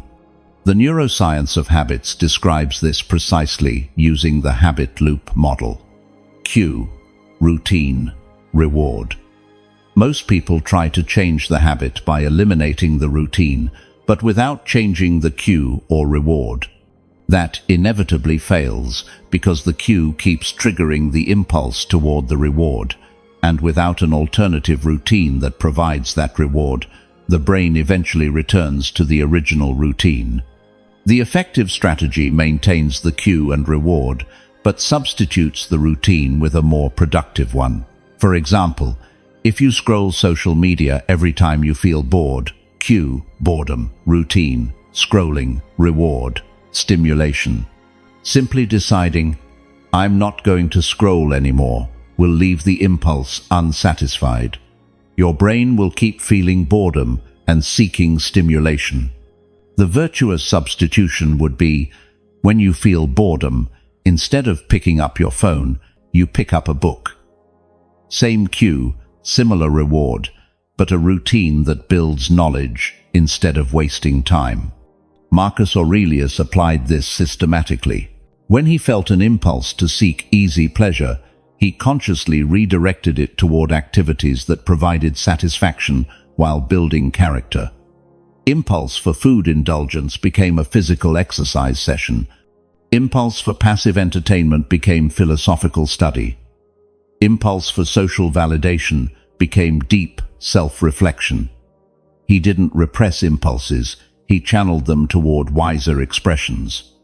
The practical application requires first honestly mapping your problematic dopaminergic habits by identifying the complete loop. Write down, what cue triggers this habit? What's the exact routine you execute? What reward are you really seeking? You'll often discover the reward isn't what you think superficially. You don't scroll social media for the information. You scroll for stimulation, to avoid boredom, to escape uncomfortable emotions. Identifying the real reward is crucial for finding effective substitutes. Once you've identified the loop, consciously design a substitute that preserves the cue and reward, but changes the routine toward something virtuous. If you eat junk food when you're stressed, cue, stress, routine, eating, reward, comfort. The substitute can't simply be, don't eat. It must be an alternative routine that also provides comfort. Maybe a quick walk, maybe calling a friend, maybe intense physical exercise that releases endorphins. The comfort reward is maintained, but the routine now contributes to your well-being instead of degrading it. Seneca practiced this with what he called pleasures of philosophical substitution. When he felt desire for expensive or potentially destructive pleasures, he consciously substituted it with simple pleasures that provided similar satisfaction without the costs. Desire for elaborate banquet substituted by simple food, enjoyed with conscious gratitude. Desire for public spectacle substituted by deep philosophical conversation. Same search for pleasure and connection, but expressions that strengthened virtue instead of creating dependence. Virtuous substitution also applies at a microscopic level during the day. Every time you reach for your phone automatically, don't punish yourself or repress the impulse. Recognize it. I'm seeking stimulation or avoiding discomfort. Then consciously substitute. Instead of phone, do 10 push-ups or read a page from a book you have nearby, or simply observe your breathing for 30 seconds. Small substitutions repeated thousands of times gradually rewire your habit circuits. Epictetus had a rule for his students. For every moment you would have spent in distraction, spend double in virtuous practice. If you'd normally scroll for 30 minutes, when you resist that impulse, immediately spend 60 minutes in philosophical reading or reflection. This not only prevents the old habit, but dramatically accelerates development of the new habit. You don't just eliminate the negative, you amplify the positive. Virtuous substitution is especially powerful for more serious addictions. If you struggle with pornography, the underlying impulse often isn't just sexual, but a search for connection, escapism, or stress relief. Simply trying not to watch pornography without addressing those underlying needs results in inevitable relapses. Virtuous substitution would identify, when that impulse arises, instead of pornography, I do intense exercise to exhaustion, or I immerse myself in a creative project, or I genuinely connect with a real person. Routines that satisfy the underlying needs without the destruction of pornography. Marcus Aurelius wrote, "If you seek tranquility, do less. Or more precisely, do what's necessary. What the reason of a social being requires, and in the manner it requires." Virtuous substitution applies this wisdom. When you feel an impulse to do something, ask yourself what underlying need you're trying to satisfy. Then ask yourself, what's the virtuous way, the way reason recommends, to satisfy that need? That's your substitution routine. A common mistake is trying to substitute a pleasant habit with something you hate. That inevitably fails. The substitution must provide real satisfaction, just in a healthier way. If you hate running, don't try to substitute scrolling with running. Find a physical activity you genuinely enjoy. Virtue doesn't require misery. It requires wisdom about which pleasures build versus which pleasures destroy. Substitution also works preventively. If you know a certain cue regularly triggers a problematic habit, you can eliminate the cue, or you can preload a substitution. If opening your computer in the morning automatically leads to checking social media, place a book on the keyboard the night before. The cue, opening computer, is still there, but you've inserted a physical reminder of the substitution you plan to execute. Seneca observed, "It's not that we have little time, but that we waste a lot." Every destructive habit is wasted time that could be invested in your development. Virtuous substitution transforms that wasted time into gained time. You don't just stop the destruction, you create construction. Every impulse, every moment of seeking gratification becomes an opportunity to strengthen virtue if you've designed conscious substitutions. In the end, virtuous substitution recognizes that you're human with legitimate needs for gratification, connection, stimulation, comfort. You don't try to eliminate those needs because you can't. You try to satisfy them in ways that build the character you want to have instead of eroding it. And that strategic shift, from repression to redirection, from elimination to substitution, is what finally makes habit transformation sustainable. 10th Stoic method, deliberate contrast. There's a neurological phenomenon that the Stoics systematically exploited and that modern science is barely beginning to fully understand. Your brain doesn't measure pleasure in absolute terms, but in relative terms. It doesn't register how good an experience is objectively. It registers how much better it is compared to the immediately preceding experience. This seemingly simple reality has massive implications for how you structure your life if you want to optimize genuine satisfaction instead of falling into the trap of needing increasingly intense stimuli. Seneca expressed it with devastating clarity. It's not the man who has little who is poor, but the man who craves more. What Seneca understood is that poverty is relative to expectations, not absolute to possessions. If you've trained your nervous system to expect constant luxury, the absence of luxury feels like painful deprivation. But if you've trained your nervous system to appreciate the simple through deliberate contrast with the austere, then the moderate is experienced as abundance. The secret isn't in having more. It's in structuring contrasts that make what you have feel like more. Neuroscience confirms this with studies on hedonic adaptation. When you experience an increase in your standard of living, your happiness increases temporarily, but then returns to your baseline level because your brain adjusts its expectations. What was once luxury becomes the new normal. Then you need more luxury to feel elevation. It's an endless treadmill where you never reach lasting satisfaction because your reference point constantly moves upward. The only way to escape this trap is by deliberately controlling the contrasts you experience. Marcus Aurelius, emperor with access to every imaginable luxury, practiced deliberate contrast through regular periods of voluntary austerity. He ate simple food. He slept on hard beds. He dressed in ordinary clothes, not permanently, but regularly. Why? Because each return from austerity toward normal conditions was experienced as pleasant improvement.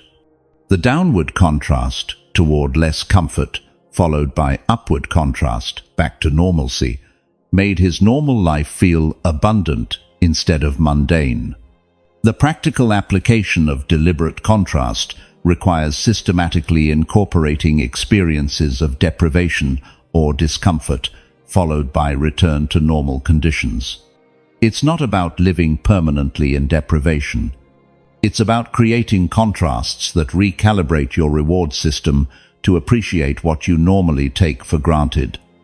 A week eating only rice and beans makes your normal food feel like a feast. A week without hot water makes your normal shower feel like extraordinary luxury. Epictetus taught this to his students through specific exercises of temporary deprivation.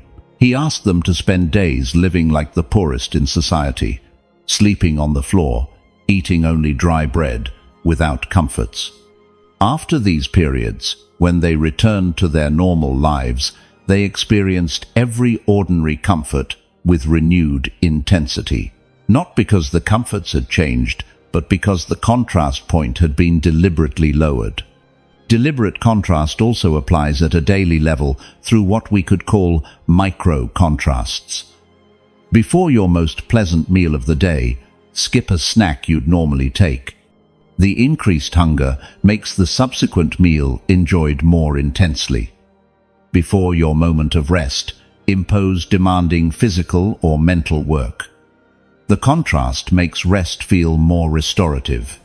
Before using hot water, use cold water. The contrast makes the subsequent warmth experienced as extraordinary relief.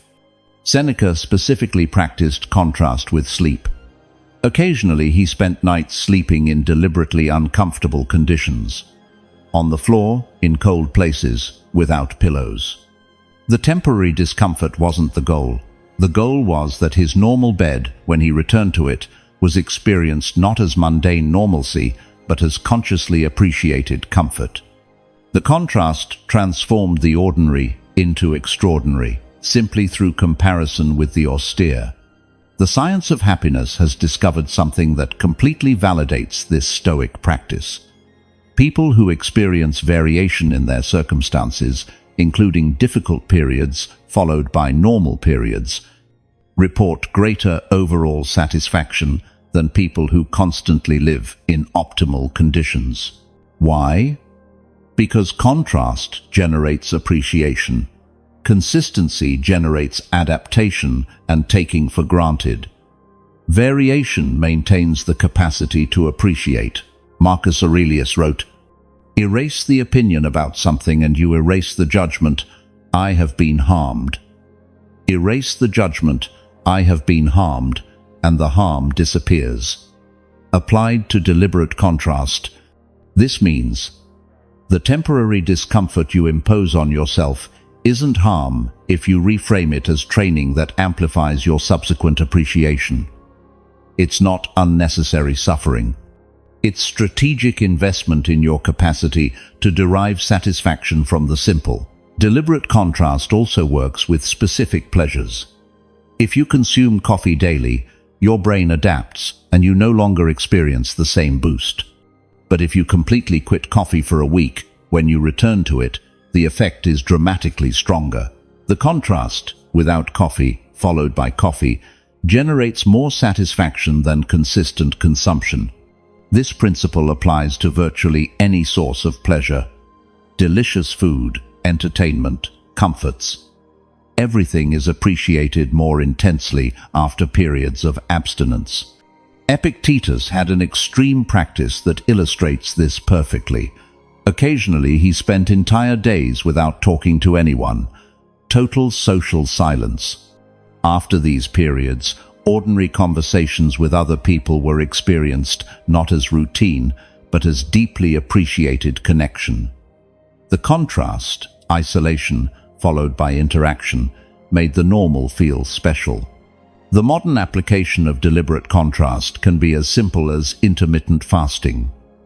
Beyond metabolic benefits, intermittent fasting creates hunger-satiety contrast that makes food enjoyed more intensely.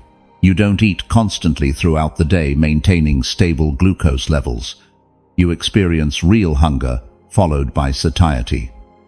The contrast makes each meal an appreciated event, instead of automatic refueling. Seneca observed, Set aside certain days during which you'll be content with very little and very cheap food, rough and coarse clothing, saying constantly, "Is this what I feared?" The goal wasn't just to demonstrate you could survive with less. It was to recalibrate your appreciation system so that normal felt abundant. The downward contrast followed by ascent back to normalcy is the psychological technology that generates lasting appreciation. Contrast also protects against what psychologists call the hedonic treadmill, the tendency to constantly pursue more luxury, more pleasure, more comfort, without ever reaching lasting satisfaction because your reference point moves with each improvement.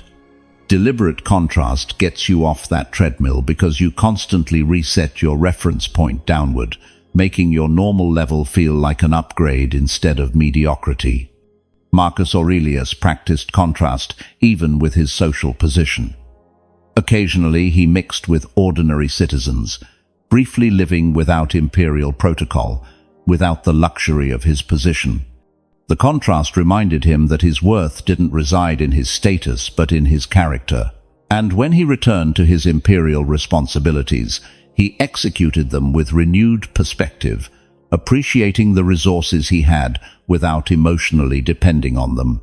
The weekly practice of deliberate contrast could look like this. One full day each week where you deliberately reduce everything to minimums. Simple and minimal food. No technology except what's absolutely necessary. No unnecessary comforts. Intentional physical discomfort like exhaustive exercise or cold exposure. That day recalibrates your appreciation system so the remaining 6 days are experienced with renewed gratitude instead of as mundane routine. Epictetus taught, "Difficulties show us who we are as men. But deliberately self-imposed difficulties also show us how much we've been taking for granted. They show you that you can be okay with less than you thought you needed. And that demonstration frees you because you no longer emotionally depend on specific levels of comfort. You can enjoy them when you have them without collapsing when you lose them." In the end, deliberate contrast is perhaps the most counterintuitive but most powerful way to hack your dopamine. While everyone seeks more stimulation, more intensity, more constant pleasure, you do the opposite. You create periods of less so that normal feels like more. And in that simple but profound inversion, you find sustainable satisfaction that the endless pursuit of more can never provide. 11th Stoic method, deferred overload. There's a fundamental inversion that separates those who achieve lasting transformation from those who remain trapped in cycles of temporary motivation and inevitable abandonment, where they place dopaminergic gratification in their day. Most people operate with what we could call early dopamine depletion. They load all their dopamine at the start of the day through social media, news, entertainment, pleasant food.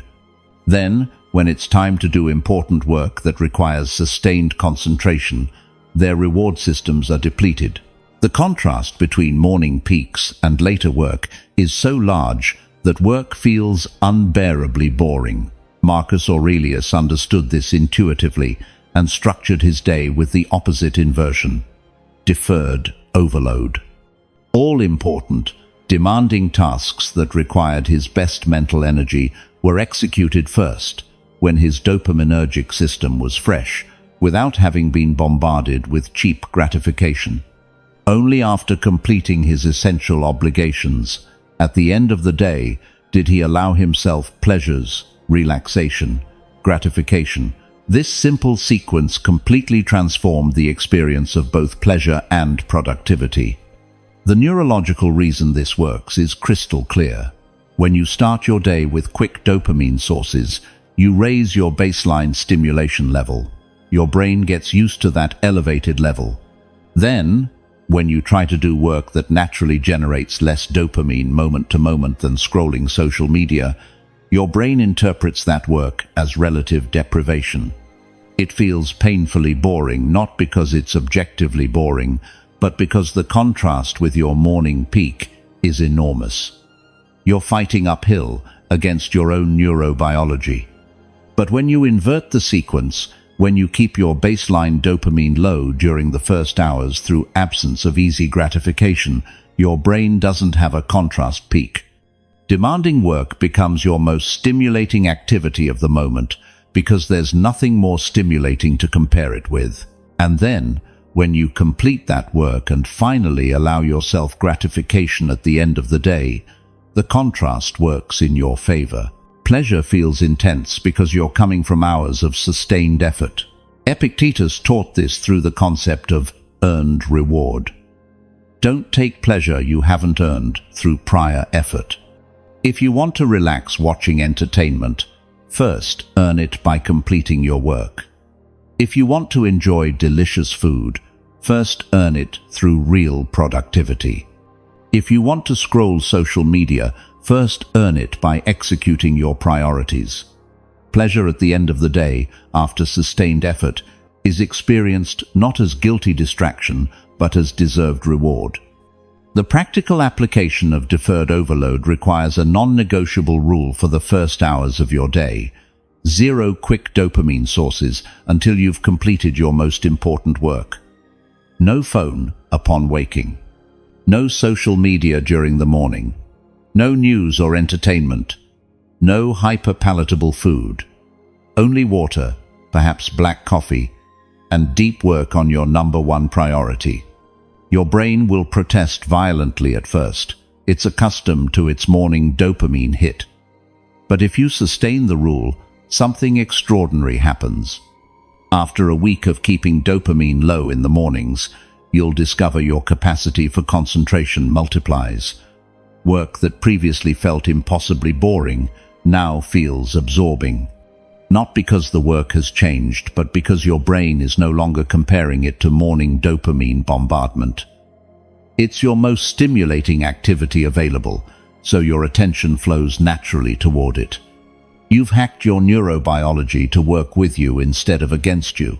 Seneca practiced this religiously.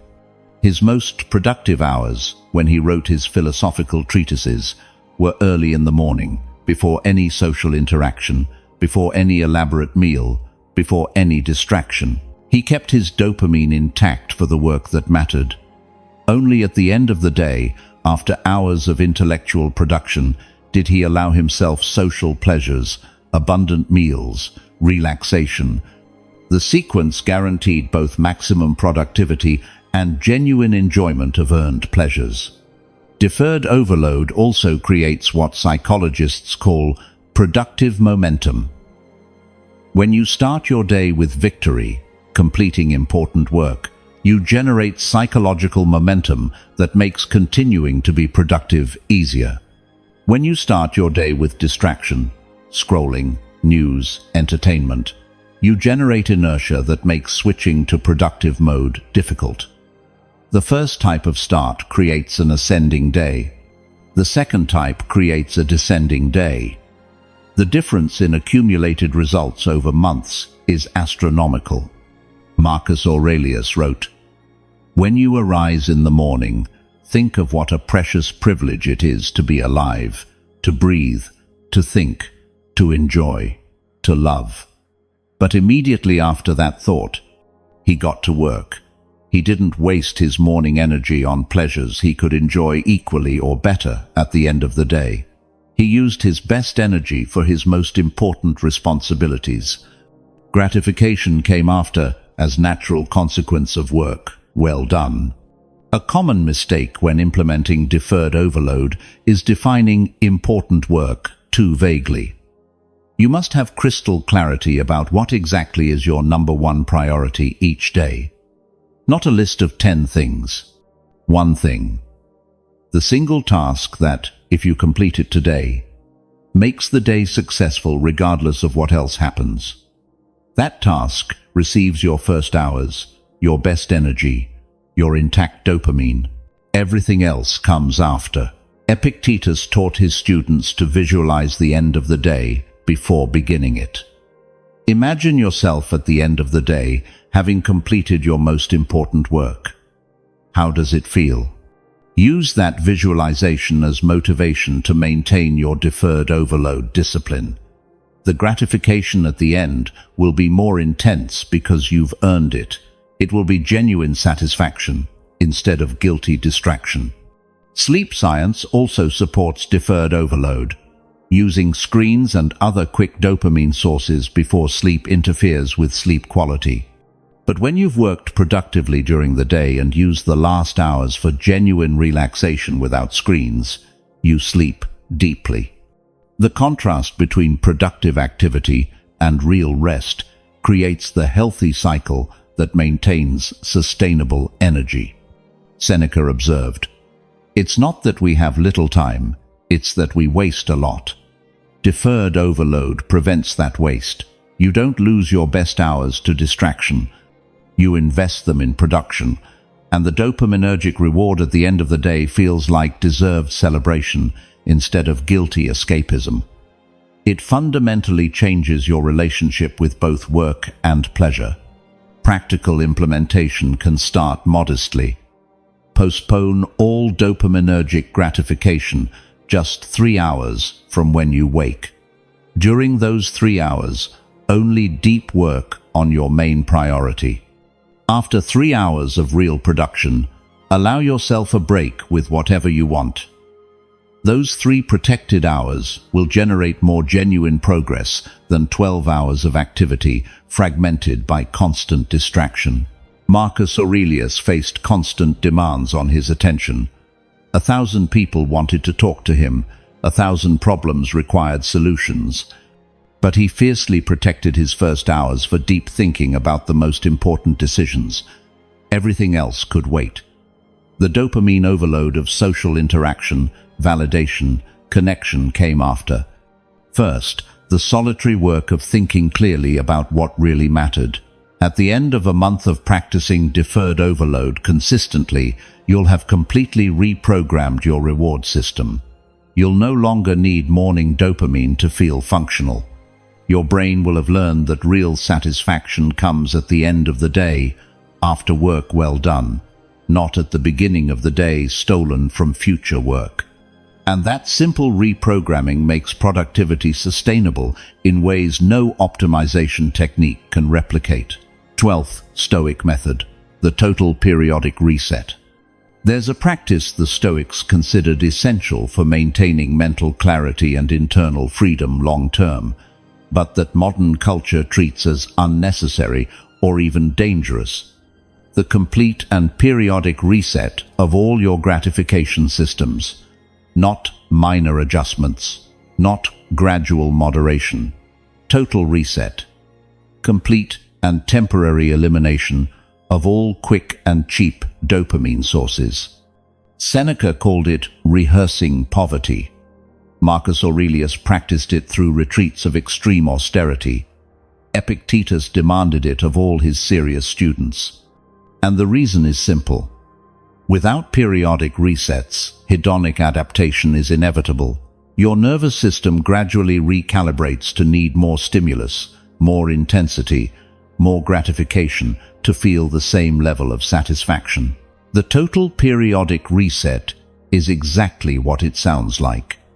During a defined period, typically between 3 days and 2 weeks, you eliminate absolutely everything that provides gratification without significant effort.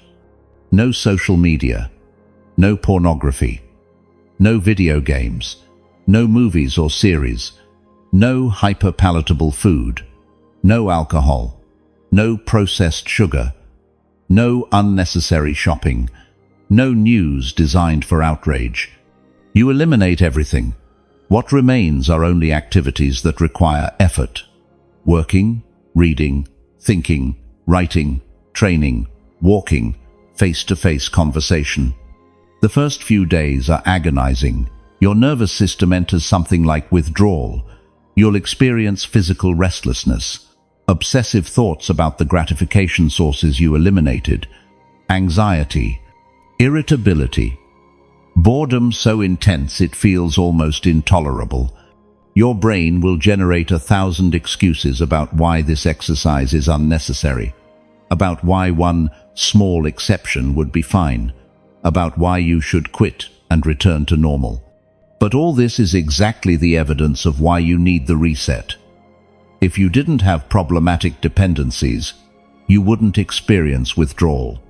Marcus Aurelius practiced periodic resets of what he called unnecessary pleasures. Though he had unlimited access to luxuries, he regularly spent weeks living with the absolute minimum. Extremely simple food, no entertainment, no unnecessary comforts. This reset wasn't religious penance. It was deliberate neurological recalibration. He was demonstrating to his nervous system that it could function perfectly, even experience peace and satisfaction without any of the pleasures he normally enjoyed. Modern neuroscience confirms what the Stoics practiced. When you eliminate chronic sources of elevated dopamine for a sufficient period, your dopamine receptors begin to upregulate. They become more sensitive. Your baseline dopamine level stabilizes at a lower but healthier level. And then, when you reintroduce moderate pleasures after the reset, your brain experiences them with intensity it had lost through adaptation. You've restored your capacity to derive genuine satisfaction from simple experiences. Epictetus didn't just recommend these resets, he demanded them as part of philosophical training. His students spent regular periods in extremely austere conditions, minimal and simple food, no unnecessary possessions, no unnecessary social interactions, focused solely on philosophical practice and self-examination. The goal wasn't to suffer, but to become free. Free from dependencies they'd developed without noticing them. Free from beliefs about what they needed to be okay. Free to discover they could generate internal satisfaction without depending on constant external stimuli. The practical application of periodic reset requires deliberate planning. You can't do it impulsively. You must choose a specific period, ideally when you don't have social or professional obligations requiring flexibility. A vacation week is ideal, or a long weekend if you're beginning. You eliminate everything according to the previously mentioned list, and crucially, you have positive activities planned to fill the time you'd normally spend on eliminated things. You don't just eliminate, you substitute with deep reading, reflective writing, extensive exercise, creative projects. Seneca described the purpose of the reset with clarity. Set aside certain days where you'll be content with very little and the cheapest things, constantly asking yourself, is this what I so feared? The reset demonstrates experimentally that your fears about deprivation are exaggerated. You can be perfectly fine, even experience growth and deep satisfaction without the gratification sources you thought essential. And that demonstration frees you because you no longer emotionally depend on them. During the reset, you'll also practice something crucial: observing your thoughts and emotions without acting on them. Intense impulses will appear toward the things you eliminated. Instead of acting, simply observe. My brain is generating a strong impulse towards scrolling. Interesting. I can feel this without doing it. Each moment of observation without action strengthens your prefrontal cortex, your capacity for self-control, your internal freedom. Marcus Aurelius wrote during one of his voluntary austerity periods, "Very little is needed to make a happy life. It's all within you, in your way of thinking." While you're surrounded by constant pleasures, you can believe it intellectually, but you don't know it experientially. The reset converts it from abstract belief into direct knowledge. A powerful side effect of the reset is that it reveals with brutal clarity what you've been running from through constant distraction. When you eliminate all the anesthesias, when you can no longer escape into entertainment, social media, food, alcohol, you have to face whatever is underneath. Maybe it's dissatisfaction with your work. Maybe it's a relationship that doesn't work. Maybe it's values you're betraying. Maybe it's simply existential emptiness you've never addressed. The reset forces you to meet yourself without masks. That's uncomfortable, but invaluable. Epictetus taught, "We cannot choose our external circumstances, but we can always choose how we respond to them." The reset is the most powerful training in that capacity for choice. When you face self-imposed discomfort without escape, when you hold that space without yielding, when you demonstrate you can be okay even without your habitual gratification sources, you forge an internal freedom that no external circumstance can break. After the reset, when you gradually reintroduce certain pleasure sources, do it consciously and selectively. Don't automatically return to all your old patterns. Ask yourself, what do I really want to reintroduce? What added genuine value and what was just distraction? Many people discover that after a reset, they don't even want to return to certain things they previously consumed compulsively. The reset revealed those things didn't really serve them. Seneca did these resets not once but regularly. Once a month he spent several days in deliberate austerity. Once a year he spent weeks. He treated it as essential maintenance, like resetting a device that's been running too long without cleaning. Your nervous system needs periodic resets as much as your computer. Without them, garbage accumulates, function fragments, efficiency is lost. The ideal frequency varies according to your current level of dependence. If you have serious addictions to quick dopamine, you might need a complete 2-week reset every quarter. If you maintain reasonable control, a 1-week reset every 6 months may be sufficient. What matters is that it becomes regular practice, not a one-time experiment. Periodic reset is the maintenance that prevents gradual accumulation of dependencies that eventually erode your freedom. Marcus Aurelius, at the end of his life, after decades of practicing these periodic resets, had developed extraordinary equanimity toward pleasures and deprivations. He could enjoy luxuries when available without attaching to them. He could function with the minimum when necessary, without disturbance. That flexibility, that freedom from dependence, came from years of demonstrating to his nervous system through regular resets that his well-being didn't depend on any specific external pleasure. In the end, the total periodic reset isn't about depriving yourself of pleasure. It's about freeing yourself from needing constant pleasure to function.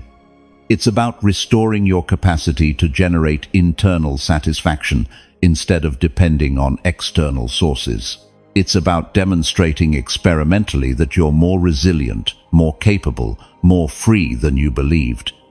And that demonstration, repeated periodically, is perhaps the most profound way to hack your dopamine, because it fundamentally transforms your relationship with pleasure from destructive dependence to free enjoyment. When ancient wisdom and modern neuroscience converge in your life, you've reached the end of this journey through 12 specific ways by which Stoic principles from 2,000 years ago can transform your relationship with dopamine, with pleasure, with discipline, with life itself. But if you think this ending means the work is complete, you've fundamentally misunderstood the nature of Stoicism. These 12 methods aren't information to consume and forget. They're practices to implement and live. They're tools that only work if you use them consistently, not concepts you can understand intellectually without real application. The Stoics were never interested in philosophy as an academic exercise. They cared about philosophy as the art of living, as practical technology for navigating human existence with wisdom, virtue, and inner peace. Marcus Aurelius didn't write his meditations to impress future philosophers. He wrote them as an operating manual for himself, practical reminders of how to live well when circumstances were difficult. Epictetus didn't teach abstract concepts. He taught specific exercises his students practiced daily. The convergence between Stoic wisdom and modern neuroscience isn't coincidence. The Stoics, through careful observation of human experience over centuries, discovered principles that work because they're aligned with how the nervous system actually functions. They didn't have MRI machines. But they had something perhaps more valuable: sustained attention to how different practices affected their internal experience, and brutal honesty about what genuinely worked versus what only sounded good theoretically. Modern neuroscience has taken decades to confirm what the Stoics knew: that self-control is trainable, that reward systems are malleable, that you can reprogram your dopaminergic responses through deliberate practice. That pleasure without effort weakens, while effort followed by pleasure strengthens. That delayed gratification generates deeper satisfaction than immediate gratification. That boredom is an essential state for deep processing, that your environment powerfully influences your behavior, that habits change through substitution, not just elimination.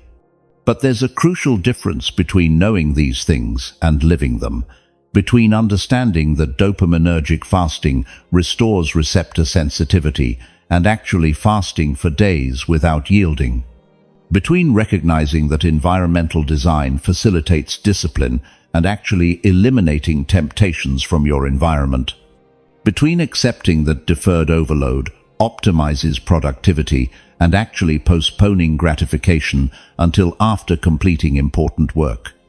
Knowledge without practice is entertainment.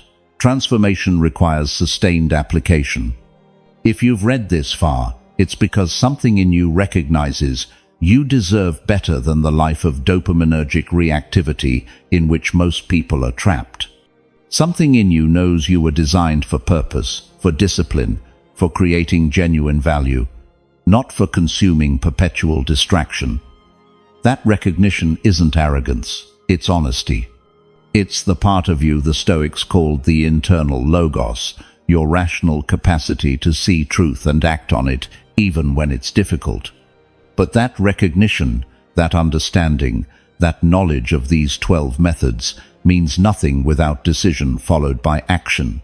The world is full of people who understand the importance of dopaminergic self-control but don't practice it, who recognize their potential but don't develop it, who know what they should do but don't do it.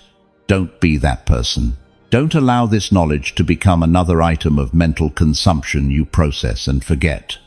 Seneca wrote something devastatingly honest. We are not being harmed by things, but by our opinions about things. Your current relationship with dopamine, with pleasure, with discipline, isn't a product of your circumstances. It's a product of your accumulated decisions over years. Decisions to yield to impulses instead of observing them. Decisions to seek immediate gratification instead of building capacity to defer. Decisions to fill every moment with stimulation instead of creating space for deep thought. But the beauty of Stoicism, the reason it survived 2,000 years while 1,000 other philosophies have been forgotten, is that it's never too late to change. It doesn't matter how many wrong decisions you've made in the past. It doesn't matter how deep your current dependence on quick dopamine is. It doesn't matter how many times you've tried to change and failed. The only moment you have is this one. The only power you have is the decision you make now. And that decision, made consistently moment after moment, day after day, is what finally transforms a life. Marcus Aurelius reminded himself each morning, when you arise, ask yourself, what difference does it make if others do wrong? None. Then ask yourself, what difference does it make if I do right? Everything. Your transformation doesn't depend on others changing. It doesn't depend on culture stopping its glorification of instant gratification. It doesn't depend on social media becoming less addictive. It depends only on you, on your decision to implement these Stoic practices regardless of what others do. Implementation doesn't have to be perfect. The Stoics never expected perfection. They expected progress through honest effort. You can start with a single practice of the 12. Maybe the dichotomy of dopaminergic control, observing impulses without automatically acting on them. Or maybe periodic fasting, 1 day a week without quick dopamine sources. Or maybe deferred overload, postponing gratification until after completing your most important work. One practice, implemented consistently, will generate momentum that makes adding the others easier. Epictetus taught his most impatient students, "No great thing is created suddenly. The transformation of your dopaminergic system, of your relationship with pleasure, of your capacity for sustained discipline, won't happen in a week. It will take months of consistent practice. There will be difficult days where you fail. There will be moments where you want to give up. But if you sustain the commitment, if you return to practice after each failure, if you measure progress in months, not days, transformation is inevitable." The science of neuroplasticity confirms this. Your brain is extraordinarily malleable.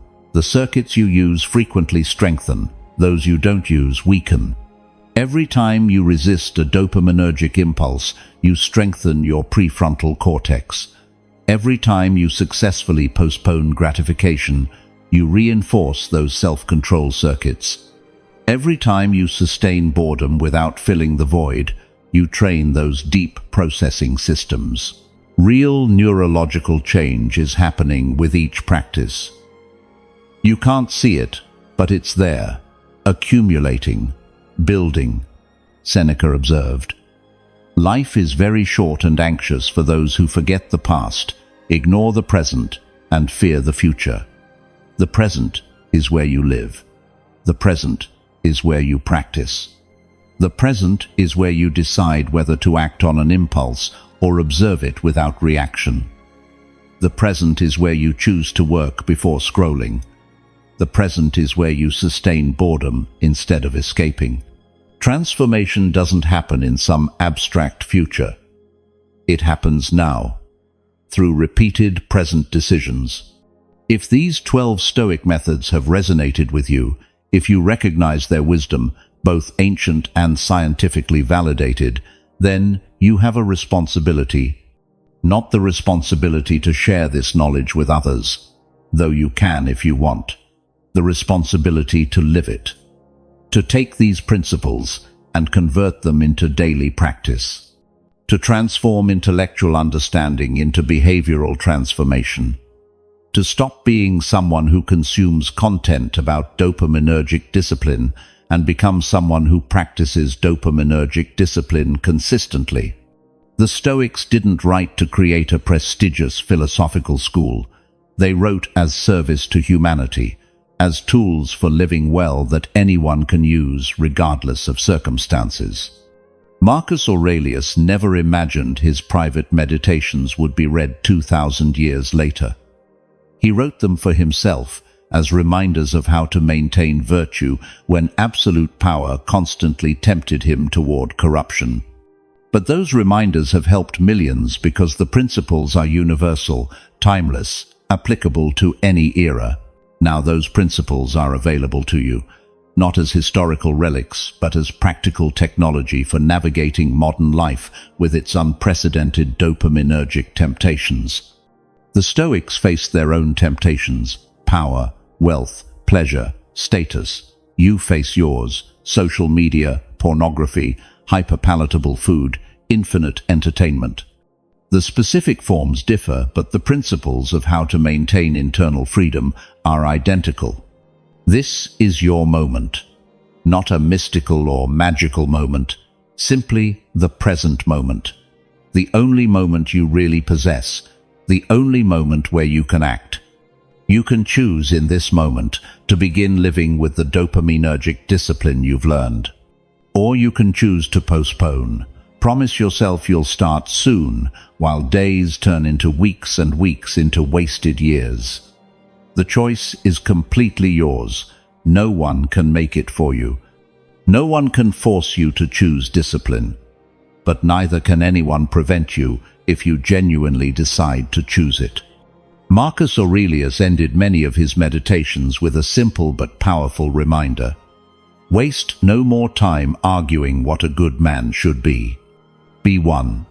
Paraphrasing for our context, waste no more time consuming content about how to hack your dopamine. Do it.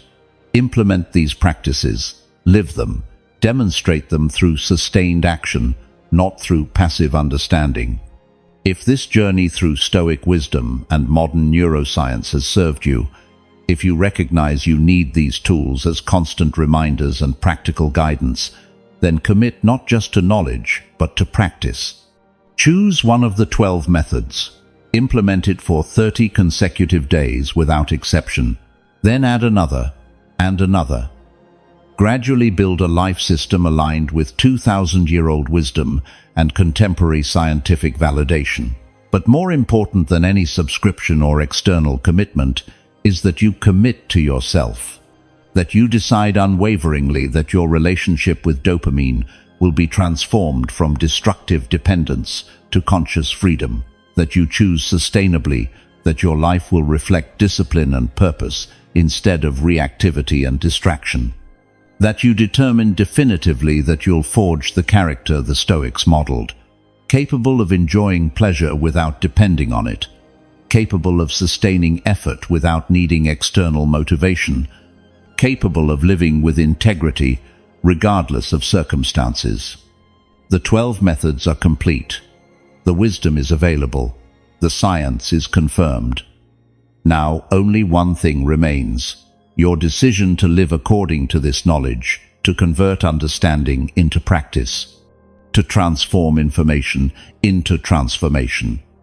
That final step, that unwavering commitment to real implementation, is the only one that finally matters. Everything else is just words. Sustained action is what separates those who talk about change from those who actually change. The Stoics discovered this 2,000 years ago. Science confirmed it today.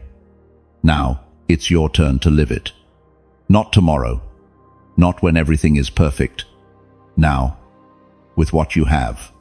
From where you are. Forge your dopaminergic freedom. Build your Stoic discipline. Live with the integrity that only comes from completely aligning your actions with your wisdom. The rest will resolve itself. Your voice matters here more than you think. Every insight you share strengthens and elevates this community, because this isn't just another space. It's a circle of people who choose to live with intention, with discipline, and with character. Each of you leaves a mark, and the reflection that receives the most support will be pinned as a banner of who we are. Not as decoration, but as a reminder of the kind of warrior who chooses to think, feel, and act with Stoic clarity. Because this is a community that doesn't run from pain, it walks through it with courage. A community that doesn't look for cheap comfort, it seeks wisdom. A community that doesn't break under adversity, it turns it into strength. And if you've made it this far, it's because something inside you is already shifting. Something is waking up. Something is asking for more. So, before you leave, check the description. There you'll find the paths we created to help you keep strengthening your mind. They're not there by accident. Each one exists to help you go deeper, build inner resilience, and return again and again to that place within you where nothing and no one can take your peace. Subscribing isn't doing the podcast a favor. It's an act of respect toward yourself. It's choosing not to live on autopilot anymore. It's committing to think differently, to feel with more order, to live with more intention. Because every Monday, Wednesday, and Friday, we publish reflections designed to stay with you when life gets heavy, when your mind gets loud, when you need a reminder of who you are. Not following us means risking missing the one lesson you might need in the hardest moment. And if you choose to go a step further, if you choose to become a member, understand one thing clearly. You're not donating, you're sustaining a mission. Because of you, this flame stays alive. Because of you, we can keep spreading Stoicism as a refuge for millions who are fighting not to give up. Your support is what keeps this podcast alive, strong, and growing. You're not a spectator, you're part of the foundation holding this community together. I'll see you in our next Stoicism for Winners session, where we'll keep exploring the depth of Stoic wisdom applied to everyday life. In the meantime, dive into the recommended sessions in the description and continue your path. And until we cross paths again, don't forget this: you are the master of your perception, the guardian of your peace, and the warrior of your own battle. That is the legacy of Stoicism. That is the art of becoming invincible.